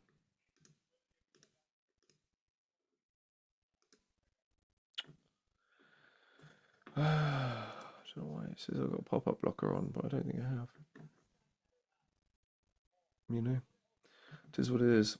Oh well. Yeah, guys, what do you make of this main event also coming up between Roman Dolidze and Anthony Hernandez? Anthony Hernandez has been impressing, man. But well, in his recent runs, whereas so is Roman Dolidze in a way, but he's last three for Dolidze, decision against Anthony Smith at light heavyweight. Smith is on his way. Was that on his way out? Let's be real. Then the Kevin Holland fight didn't really make sense initially because Kevin Holland decided, okay, I'm going to take one back at middleweight again. And Holland injured his rib in that during the exchanges. Dolidze was just too big for him. The Marvin Vettori win, good technical bout. Not the most exciting of fights, let's be real. Decision win there. So a win against Anthony Hernandez for me would be a really solid win for Dolidze, given the fact that Hernandez has been finishing some people and looked dominant in the Brendan Allen fight. Like I said, I feel that Anthony Hernandez has the potential to really get himself up there in the division. I think both guys are ranked 9 and 10. Some huge leaps could happen if Hernandez was to finish Dolidze. You've also got Reinier de Ridder, who's made himself a contender since beating Robert Whittaker. Close decision there. So I feel like middleweight could very well be opening up here. If Dricus beats Hamzat, he's still got some contenders in this division, clearly. I feel that Hernandez gets himself up there. Dricus beats de Ridder. You've also got Carl Bahalio in there as well, to be fair. Let's not forget that guy. So he could be 3 fights away from clearing out this division. Of course, Bahalio is going to be fighting Imavov. I think Bahalio beats Imavov personally. Imavov is like, okay, he's the Izzy finish, flawless. Best show to date. But we've all felt like we wanted to see more from him. Really. If he finishes Bahalio, don't get me wrong, okay, I'll hold my hands up and go, nah, you should be next for the fight, for the title fight. But I feel like if it goes out to a boring decision and he wins, Reinier de Ridder, people are going to want Reinier de Ridder to fight for the belt. They will. And the UFC are going to listen to the fans. They will put him in there over Imavov. Hands down. Guaranteed. Shango says next week's undercard is one that may have some bangers, but on paper shouldn't be. Yeah, good shout. Who's on there? Who's on there? I'll get some breakdowns in a sec. What we got? We've got Chase Hooper, Alexander Hernandez. Yep. Fun fight. Jessica Andrade against Lupe Godinez. Yep. Fun fight. Mershak versus Oleszejczyk. Makes sense. That's a fun one. It's a tough one to call as well. King Green against Carlos Diego Ferreira. 2 vets going at it. Difficult one to call as well. Brian Battle versus Ruzabayev kicking it off. Damn, it's a banging card. Banging card. Damn, can't wait to check it out, man. Can't wait to come round. Fluffy on a 7-fight win streak. Hard to bet against that. Agreed, man. Yeah, I was feeling the same. Shango says this division is really bad for activity regards to some fighter, obviously Hamzat, but also Dricus as well. Yeah, Hamzat really hasn't had much of his fair share of fights in this division, is he? Tuto says, please everyone in the chat kindly hit the like button and subscribe to Against the Fence channel to turn on notifications as well. Absolutely. Do what Tuto says, guys. Don't forget it. It helps us massively moving forwards. And of course, we love to share these fights with you guys. Okay, let's get into breaking down Anthony Hernandez then. He's an orthodox fighter, a brown belt in Brazilian Jiu-Jitsu. I'm quite surprised about that. He looks like he's a black belt down there most of the time. He's physically aggressive, dirty boxer, looking to grab a hold of you and tendonize opponents from inside the clinch. He puts a crazy pace on his opponents, and he's quick to drag them into the areas of the fight where he works best. He leads with wrestling, but does a good job breaking off, mixing in his strikes, and then re-engaging. Fast hands, and generally keeps an incredibly pace from the off. I mean, look, this guy can fight 5 rounds. We've seen him tough it out with some solid guys in this division. That one against Brendan Allen was, man, it was his toughness that kind of really showed in that fight against Brendan Allen. He had a tough first round. But I think it'll be tested once again tonight. And I'm expecting his endurance to shine as the fight draws long, providing he makes the Dolidze fight at his pace. That's going to be key in this. And mix up his offense as well. Strike with him, force him into grappling scenarios, etc., etc. He's a force Dolidze into the clinch where he can take him to the ground, wear on him, and seek opportunities to take the back. And I think the opportunity to sink the submission might present itself when fatigue settles in. And that's the reason why I've gone for Hernandez round 3 submission. As for Dolidze, who's in the prep point at the moment, he's an orthodox fighter, bludgeoning fighting style with heavy low kicks, very strong body lock against the cage when grappling. He allows little space between him and his opponents for them to find separation. Physically strong once in the clinch position. Also, he's likely to come out on top with most of the control time. Has a handful of explosions in his game. He will find success in the aggressive outbursts, but it pays a heavy cardio tax, being the key word there. Well-rounded fighter, strong grappling accolades with decent dexterity with his hands also. Size back in the house to give us some expectation. I am. Indeed I am. So let's look at that, right? We've got Hernandez in the blue corner, who's now in the octagon.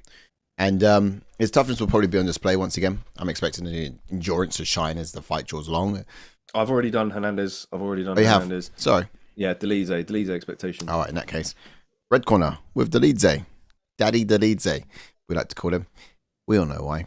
Hernandez and Allen, they had a back and forth grappling affair, right? So if you look at that fight, both guys did really well in the scrambling, but out of the bottom position. For Dolidze, he needs to maintain better top control on the ground if the fight ends up there, of course, anyway. But as simple as it sounds, Dolidze just needs to kind of inflict heavy damage on Hernandez. It's the way he can score rounds against someone with Hernandez's cardio. And or other than that, then I guess he forces Hernandez to fight a real slow technical kickboxing match as well. So it's similar to it's what A or B. he ended up in the Vettori fight. It was very slow paced, and I mean Vettori has quite technical boxing himself. He's very tough to finish as well. So yeah, if it is that style of fight, I can see Dolidze outpointing him to a decision perhaps. So it's all on Hernandez. Like I said, he needs to turn the pace up, mix up his offense, and force it on Dolidze. You know, drain that cardio of his. Yeah. It's a fair analysis. Let's have a look at the middleweight division, isn't it? So what's the fight streak at the moment for Hernandez? Is it 7? 7, I believe, yeah. Yeah. It's mad. 7-fight win streak. A hell of momentum coming into this. I remember Dolidze is on a 3-fight win streak, of course. You know, as mentioned, Marvin Vettori prior to this. So it's going to be a case of can Dolidze really put a backstop in and slow down this train. Yeah. A lot of momentum he's got carrying with him. I can't wait to get into the rankings after this as well, because there's some fun fights to make. They do some real fun stuff with it. 100%. Can't wait to chalk it up. And, Daddy Dolidze's got Dolidze. Merab in his corner. Fellow Georgian. Merab Dvalishvili, is he there? Embracing it. Yeah. Currently holding the flyweight belt, that guy. Flyweight lineal champ. If you believe in that kind of stuff. Yeah, no, Hernandez, third round sub for me. I think he gets it late. That's the thing. Though. At least he's got a lot of grit in his division. He really does. He does. It wasn't just Marvin Vettori, Anthony Smith, it's Kevin Holland. Like he's found wins against different types of fighters. He's been quite versatile. I guess when you're looking at who's going to win each fight, you kind of think, has he fought someone like this before? Here we go. And I believe he has. Yeah, tough fight for both guys. And Hernandez opens up with an inside low kick to the calf of Dolidze. Oosh. And he tried to snap the leg, but Dolidze was very wise to it. He was able to spin away. Outside low kick that time from Hernandez. Hernandez definitely going to be faster out of the two. Yeah, I reckon so. Speed on the side. Can he beat Dolidze in a technical contest, though? I'm not too sure. I'm not confident in it. It's going to need some takedown attempts from Hernandez. Oof. Yeah. And Hernandez, I think, generally tends to start off a bit slow anyway. It takes him a little while to get into the fight. Yeah. As he did in the last fight against Brendan Allen. Look at these guys coming together. Good elbow on the break. But he's looking sharp so far. Hernandez got this. Dolidze trains at Extreme Couture in Vegas as well, doesn't he? So, it's a bit of a blend of that kind of Eastern European wrestling with American MMA technique as well. But see that wrestling, it's there. See them just kind of come together and just grapple up. And I'm just trying to think who's going to favour that the most. Oof. Battle of the calf kicks tonight. Yeah, it's Hernandez who's very slick in transition against Dolidze's strength, I guess. Oh, he's landed a few there in the pockets, Hernandez. He's laughing at him. Look at him, coming forward. Looking forward. I remember Hernandez. He really has evolved, hasn't he, from like prospect to legitimate middleweight contender. Yeah, agreed, man. Again, if he finishes Dolidze, it opens, as I was saying, when you went away, it just opens up middleweight with all these contenders coming through. Imavov and Barhalio are going to pair up against each other. The winner of that is next in line for the belt. Then you've got Reinier Derrida. You're right. It really does do some interesting things. So you're right. When we get to the fight card of this after, it is fun. It is fun. Yeah. Oh yeah. Got some fun fights to make. I'm not sure that everyone's gonna like them. Whoa, nice little catch on a break there from Dolidze. Yeah, but he did. And Hernandez rushed forward to try and get it back though. That's what worries. So good at using pressure as a weapon, Hernandez, isn't he?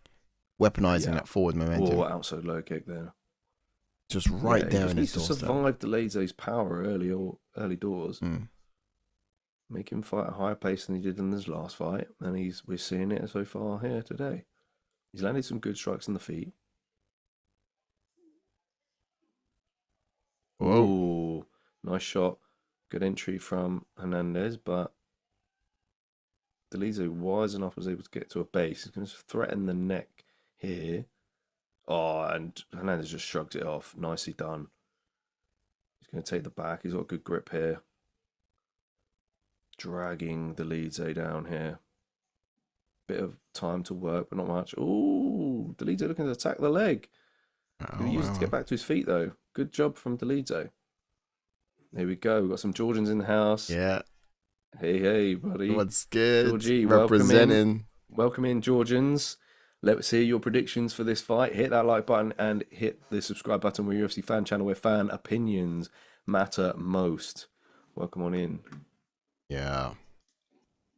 So it's certainly wrestle heavy style throughout this, grappling heavy style. I think you're looking on average around 6 or so takedowns per fight for the likes of Dolidze anyway. Like it's that's on average, of course. What round this is, says Shango. Indeed, he has it. Wales has it 1-0 to the Mexicans so far. Yep. Hernandez coming here favorite. Did you you sided a favorite in this one? Yeah. 7 win streak is quite some momentum. Yeah, oh, good takedown from Hernandez. Drives Dolidze to the mat. Daddy Dolidze, but has Wow. father time come for him? No, Dolidze's he's still good, but I think he was able to create space quite well there and get back to his feet. Hernandez scoring takedowns, but not scoring too much in the grappling areas. Ooh, Dolidze, from Dolidze. yeah, shows some fatigue. Oof. And that's round one in the bag. Are we scoring it, guys? Hernandez for me. 1-0 to Hernandez, yep. Absolutely. I agree with that. Round 1 to the blue corner. Eryk Nixick saying he had more damage. Dolidze had more damage. Interesting. Don't know if he took the round overall. I could be biased, but I'm not convinced.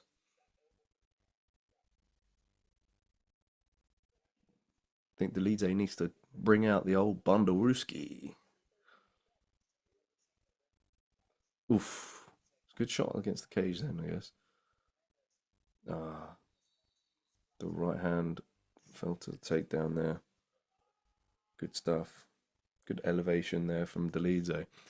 Let's see who brings it in the second round. No TV, I don't want you to turn off. And we're in. Round 2. Locked in on this one. Hernandez pressing forwards. Yeah, I think so. Damage-wise, let's have a look here on the paper. It seems as though Hernandez landed more significant strikes and more strikes overall. Seems to suggest that Dolidze had received more damage here on this is on paper, that is. That doesn't really take into account the force of which someone was hit, but certainly the just the numbers. Dolidze attacking lanes to stay away from the grappling scenarios is smart from him. Shango says no such thing as scoring for takedowns unless they lead to something or control. I say just hand 1-0. Overhand right there from Dolidze. Just kind of backing up, waiting for Hernandez to step into a trap that he's looking to set. Hernandez nice with the overhand right there. Back to center octagon. And Dolidze is circling around and circling away. But I'm just worried he's circling the wrong way. Yeah, Hernandez is still piling on the pressure. He is. Wow, Dolidze is just lacing hands. He's got no defensives at all. He's forced on the back foot. And he's just trying to stop Hernandez with everything he's got. Oh, Hernandez flying with the punches. Yeah, Dolidze wants a brawl. He does. He's hands down and just lacing. Wow. He's egging him on. This is had fight of the night all over. Yeah, this is. Dolidze landing right-hander. He's tiring Dolidze out. And Dolidze, that's what he's doing. He certainly is. And Dolidze is falling for it. Hands off cage keys. Yeah. You're right, Dwales. Hernandez is a chin in an Arsenal. I can't believe he so blatantly held on to that. Didn't even need to. Who was that? I missed that. Yeah, Dolidze was just like clinging to the cage. He didn't need to. It wasn't keeping him up, but his fingers were locked in it. Oof. Hernandez has had a hard time just letting him up. Controlling Dolidze on the ground. He's having success on the feet. This is not what I expected. But he's using his pace. But this is what I was saying. He uses his pace as a weapon, and he can beat Dolidze. If he fights Dolidze at Dolidze's pace, he's going to lose. Yeah. And Dolidze is struggling to keep up with the pace of Hernandez. Yeah. Oh, he landed well. The thing is, you can't really rely on knocking Hernandez out, can you? No. He's a tough cookie. That Mexican chin, man. He really does. Oh, nice from Hernandez. But Dolidze is supposed to have that Georgian grit. Oh, good. Supposed to. Oh, go on, take the back. You got to be quick in getting these hooks in, Hernandez. He seems very reactionary, doesn't he, Dolidze? He's just reacting. Mm-hmm. They're even on significant strikes, though. What I've got here is different. Did that flash at the bottom? Yeah. Okay. This one might be ahead, I guess, but I got 45 to 36 significant strikes here on ESPN. Dolidze looking to attack the leg again. He uses to get back to his feet. It's good strategy, man. I've often said it in expectations for some guys. Especially guys who are good at rolling for it. Yeah. And they're paired up against like guys who are clearly a better grappler than them. It's good to use. Especially against wrestlers as well. Ooh, with Merab in his corner, his cardio cannot be bad. You can't allow for his cardio to be that bad with Merab in your corner. There's only one Merab. There is, no but one matches that guy. Trust that he's teaching what he's just built different. Ooh. Wow. Oh, Hernandez. A flurry inside from Did he say just like, I don't want that smoke? He's like, get off me. Get off me. He did not want that. Wow. Another round for Hernandez for me. Should we get out of it? Yeah. Well, we've got another 35 seconds to survive here. Yeah. Ooh. Isn't Dolidze going to wind up on top here? Wow. Is he just going to cruise it out, maybe? Wales says, good point by DC on the comms. He's similar to Cain Velasquez. We're seeing traits on it, just not like the same level of power. You know what I mean? Who's this? Dolidze? Cain had some... Hernandez. And like Cain had power, good knee to the body and elbows. He might stop this. He might go for the finish. End of round 2. Only we're going into the third, guys. Just gone into third. Oh no, it's in a round. It's in a round. Hernandez is celebrating like it's stopped. It's in a round. It's the end of round. Yeah. He thought his end of the fight. Hernandez round again. By far. But Hernandez thought is his fight, which is good. Let him have that. Let him get a little bit deflated by that.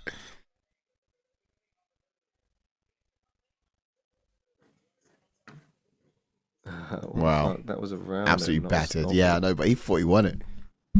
Yeah. He was close to though. He was close to any longer, and Hernandez was getting him out there with TKO. Dolidze just can't keep up with this pace. He's just an animal coming forward. There is similarities to Cain. I can see that. Just especially the ground and pound as well. He just gets you down. Here we go, round 3. We're in. Darn it, there's replays don't give you time for the timer. No, it's like you're almost anticipating. Yeah. When that bell's coming in. Oof. I think Hernandez needs to calm down a little bit. He's got another couple rounds. He doesn't want to get too ahead of himself, especially when, he thought he finished the fight. Yeah, he's won 2 rounds at the moment. I think he might. Oh, ducked underneath. Gets Dolidze down again. Too easy. Yeah. Come on, please sub. Get me some points for this. The 3 points will be needed.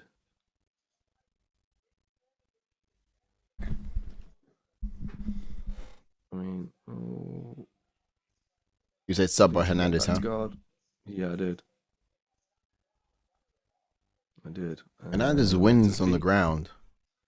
He wants to finish, you can tell. He's not going to get a sub, mate. He's winning on the ground, but he still opts in to pick up the fight. I'm playing with his food, but it's best not to be silly like that, says Shango. Yeah. Needs a bit more composure, because one shot could change it. But that shot would likely come on the feet more so than on the ground. Yeah, Hernandez just has the fight wherever he wants it, whenever he wants it. Yo, Dolidze. Grabbed the cage just then. Did he? He did, yeah. He just did. And that time it actually prevented a drag. So does it one more time and Herb's going to take a point. Abdul Carter off the edge sack. Get used to it, JK. Man, I see that sack. But we all good. Paddy going to feel that heat week 3. Nah, mate. Nah. Nah. I like the fact that Patrick's not getting much game time. Saving the sauce till later. Pretty sure last preseason last year we lost every single game and then turned it on when it mattered. So all it matters. What does Dolidze need to do here to turn it on? Because it matters now. Well, he's getting drowned. He is. He's getting drowned. I don't feel there's anything We've to got do. 2 minutes to work. Gotta kind of. He's got to. He can't sit on top of Hernandez. He can't ground and pound. Can't control him. It's got to be head kick. He's got to do it by head kick. He needs a Hail Mary headshot dead. Or a knee. No. Hernandez doesn't really shoot that low for a knee to land. Ooh.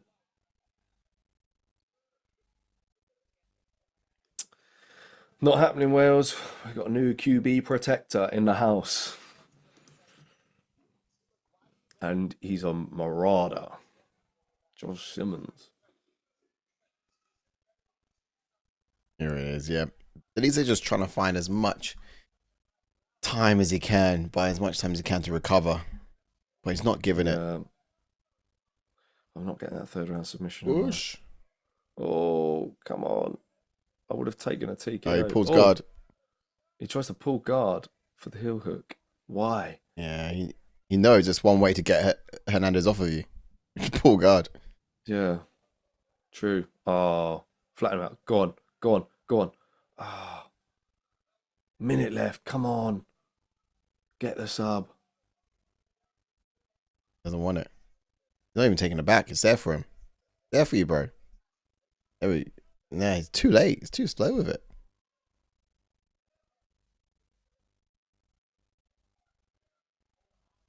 Back to feet Look at again. this. 40 seconds left of the third round. Ah. Oh, whoa, whoa, whoa, Close. whoa, Oh, whoa, go, whoa. go, go, go, go, go. No, he's not going to get it, is he? He's not going to get it. I Surely don't he's not know. gonna get it.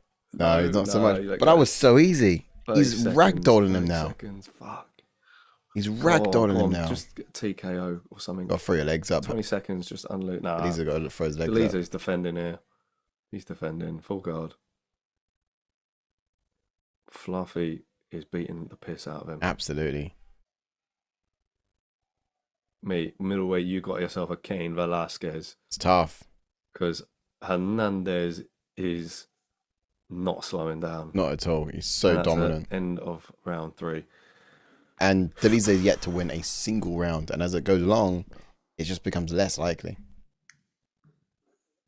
Yeah, maybe we'll get a 4th round finish for Hernandez. Marab Dvalishvili saying nothing. And looks like he wants a knockout, not a sub. I think it's most likely happen in this round.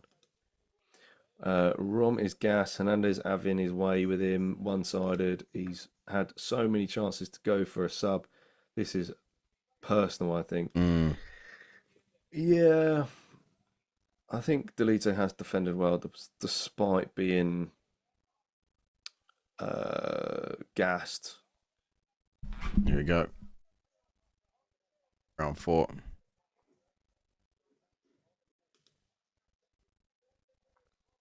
That was a bit of a longer ad break.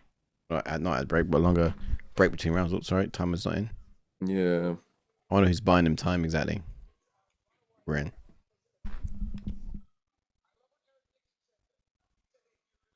All right, here we go. Center Rock's gone once again. And it's just the same, much the same. Hernandez pushing forwards, taking real estate, using pressure as a weapon, getting Dolidze to throw and then entering. Dolidze is going to throw something to keep him at bay, and everything's labored from Dolidze. So I doubt it's Georgian at all. Where's this grit? Wow. Good outside low kick then. Hernandez thudding that one. Powerful one. Whoosh. Ooh, counter from Dolidze right Yeah, now. but he's got no power there. Absolutely no power there. He doesn't want to be in there. His corner really needs to, at this point, not give him strategy. You can't give someone who's not motivated strategy, you know what I mean? Someone who's deflated, you can't give him strategy. You gotta just get him excited. At this point, all his corner need to do is hype him up, get him amped up, find out how to tick his butt, to click his buttons, and get him to go. Because right now I'm seeing a very deflated Dolidze. Yep. Yeah. If he makes it back to his corner next time, strategy out the window. Yeah.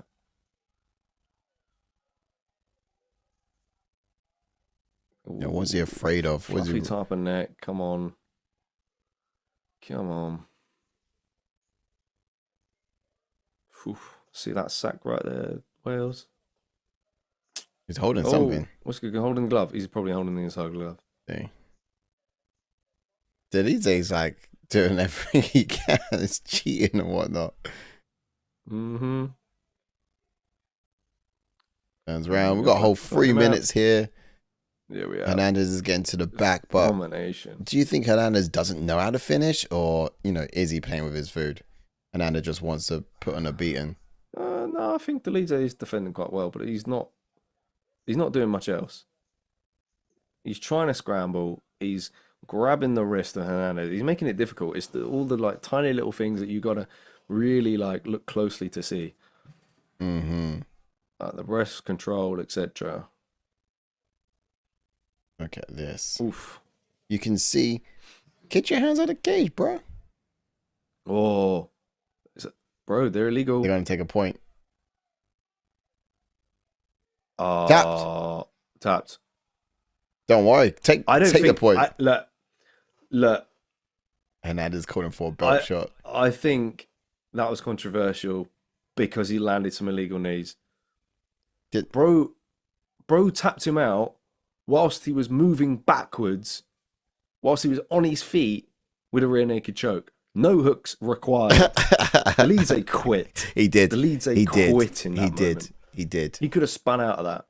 He absolutely. Let me see the replay. That wasn't even tight enough. No.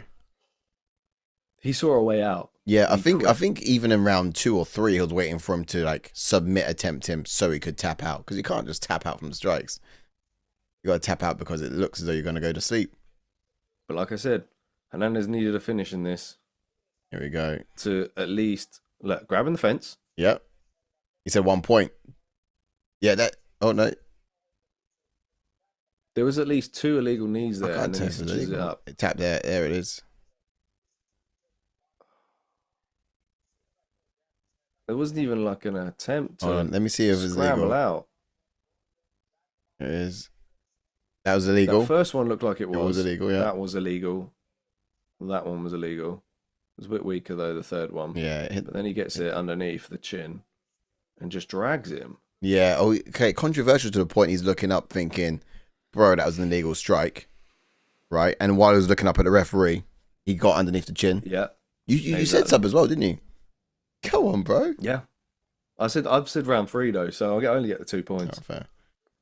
I only get 2 points. Let's see what the guys think of that.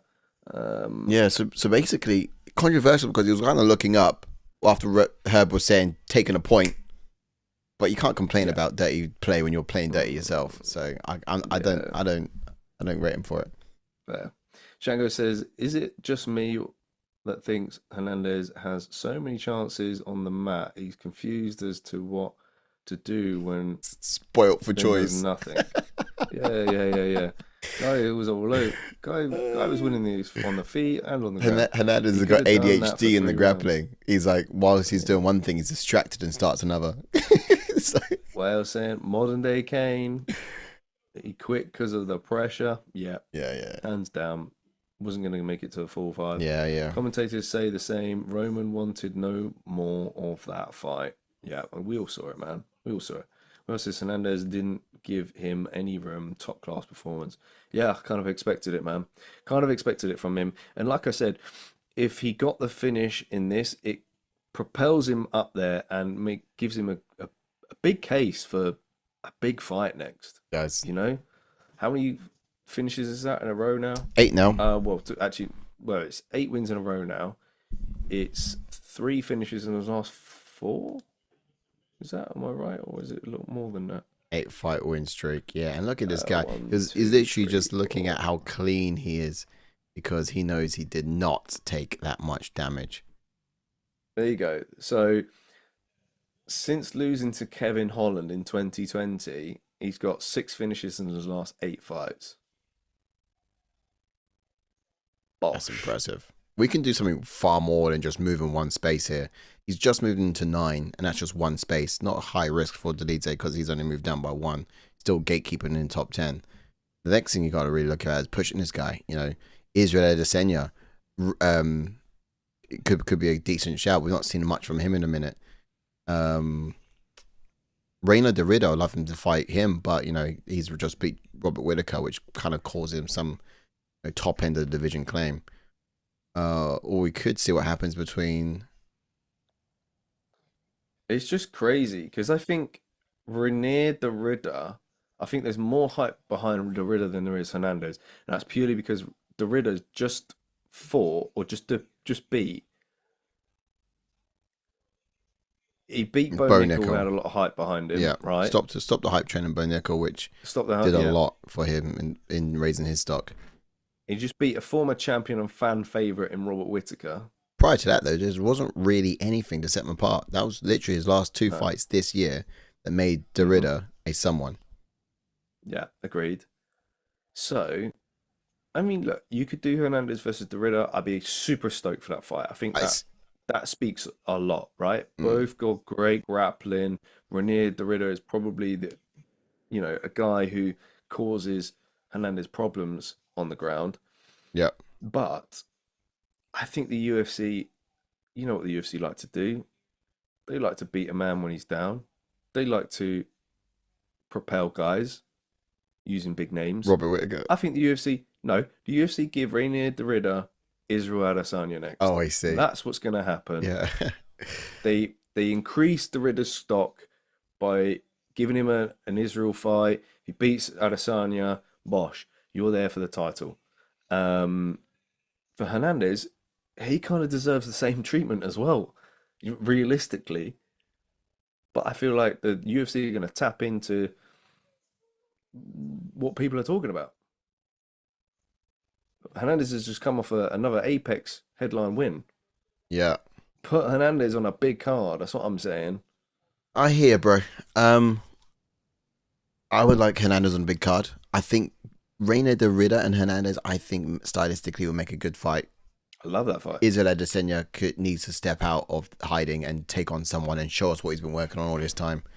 He needs to show us how he's, demonstrating that he belongs here.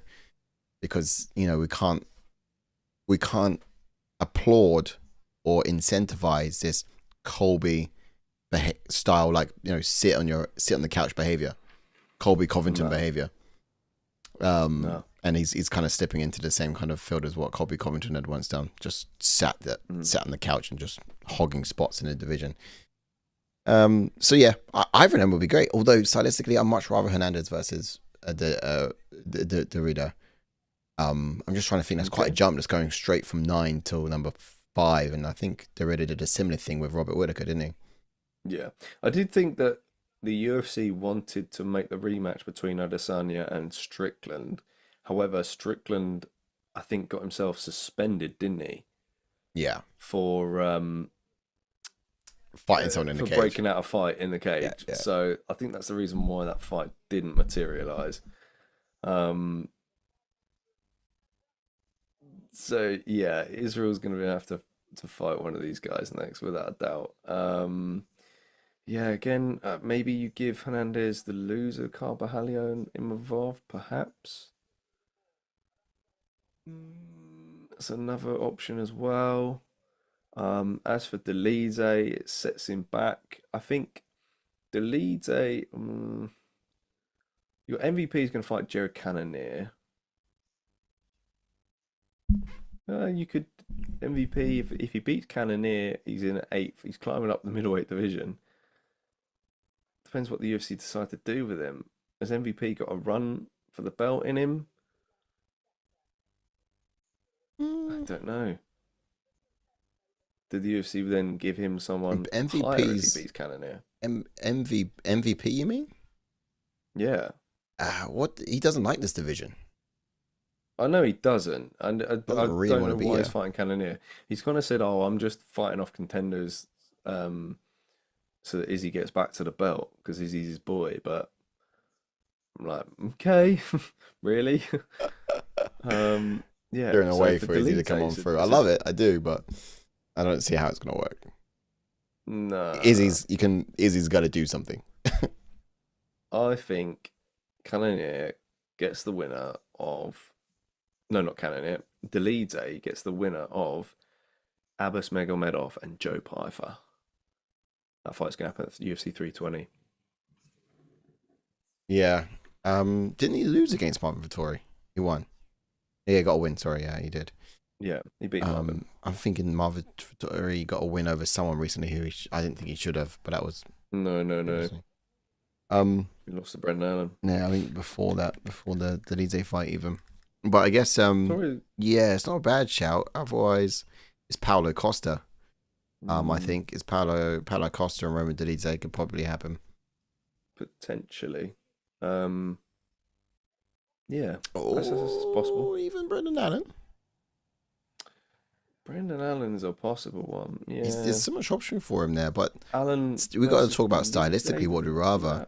Paulo Costa's somewhat of a name, and I think Paulo Costa and Vittori would be a good fight. To be fair, Brent, to be fair, achieves nothing though for either of them. Doesn't Brendan Allen also train at the same gym as Dolidze though? I feel like he might do. I'm trying to think now. Was it Extreme Couture? Oh no, he doesn't. He fights at Kill Cliff. Yeah, so it's different. Yeah, no. That's possible. That fight's possible. Yeah, I think it's probably the most likely one.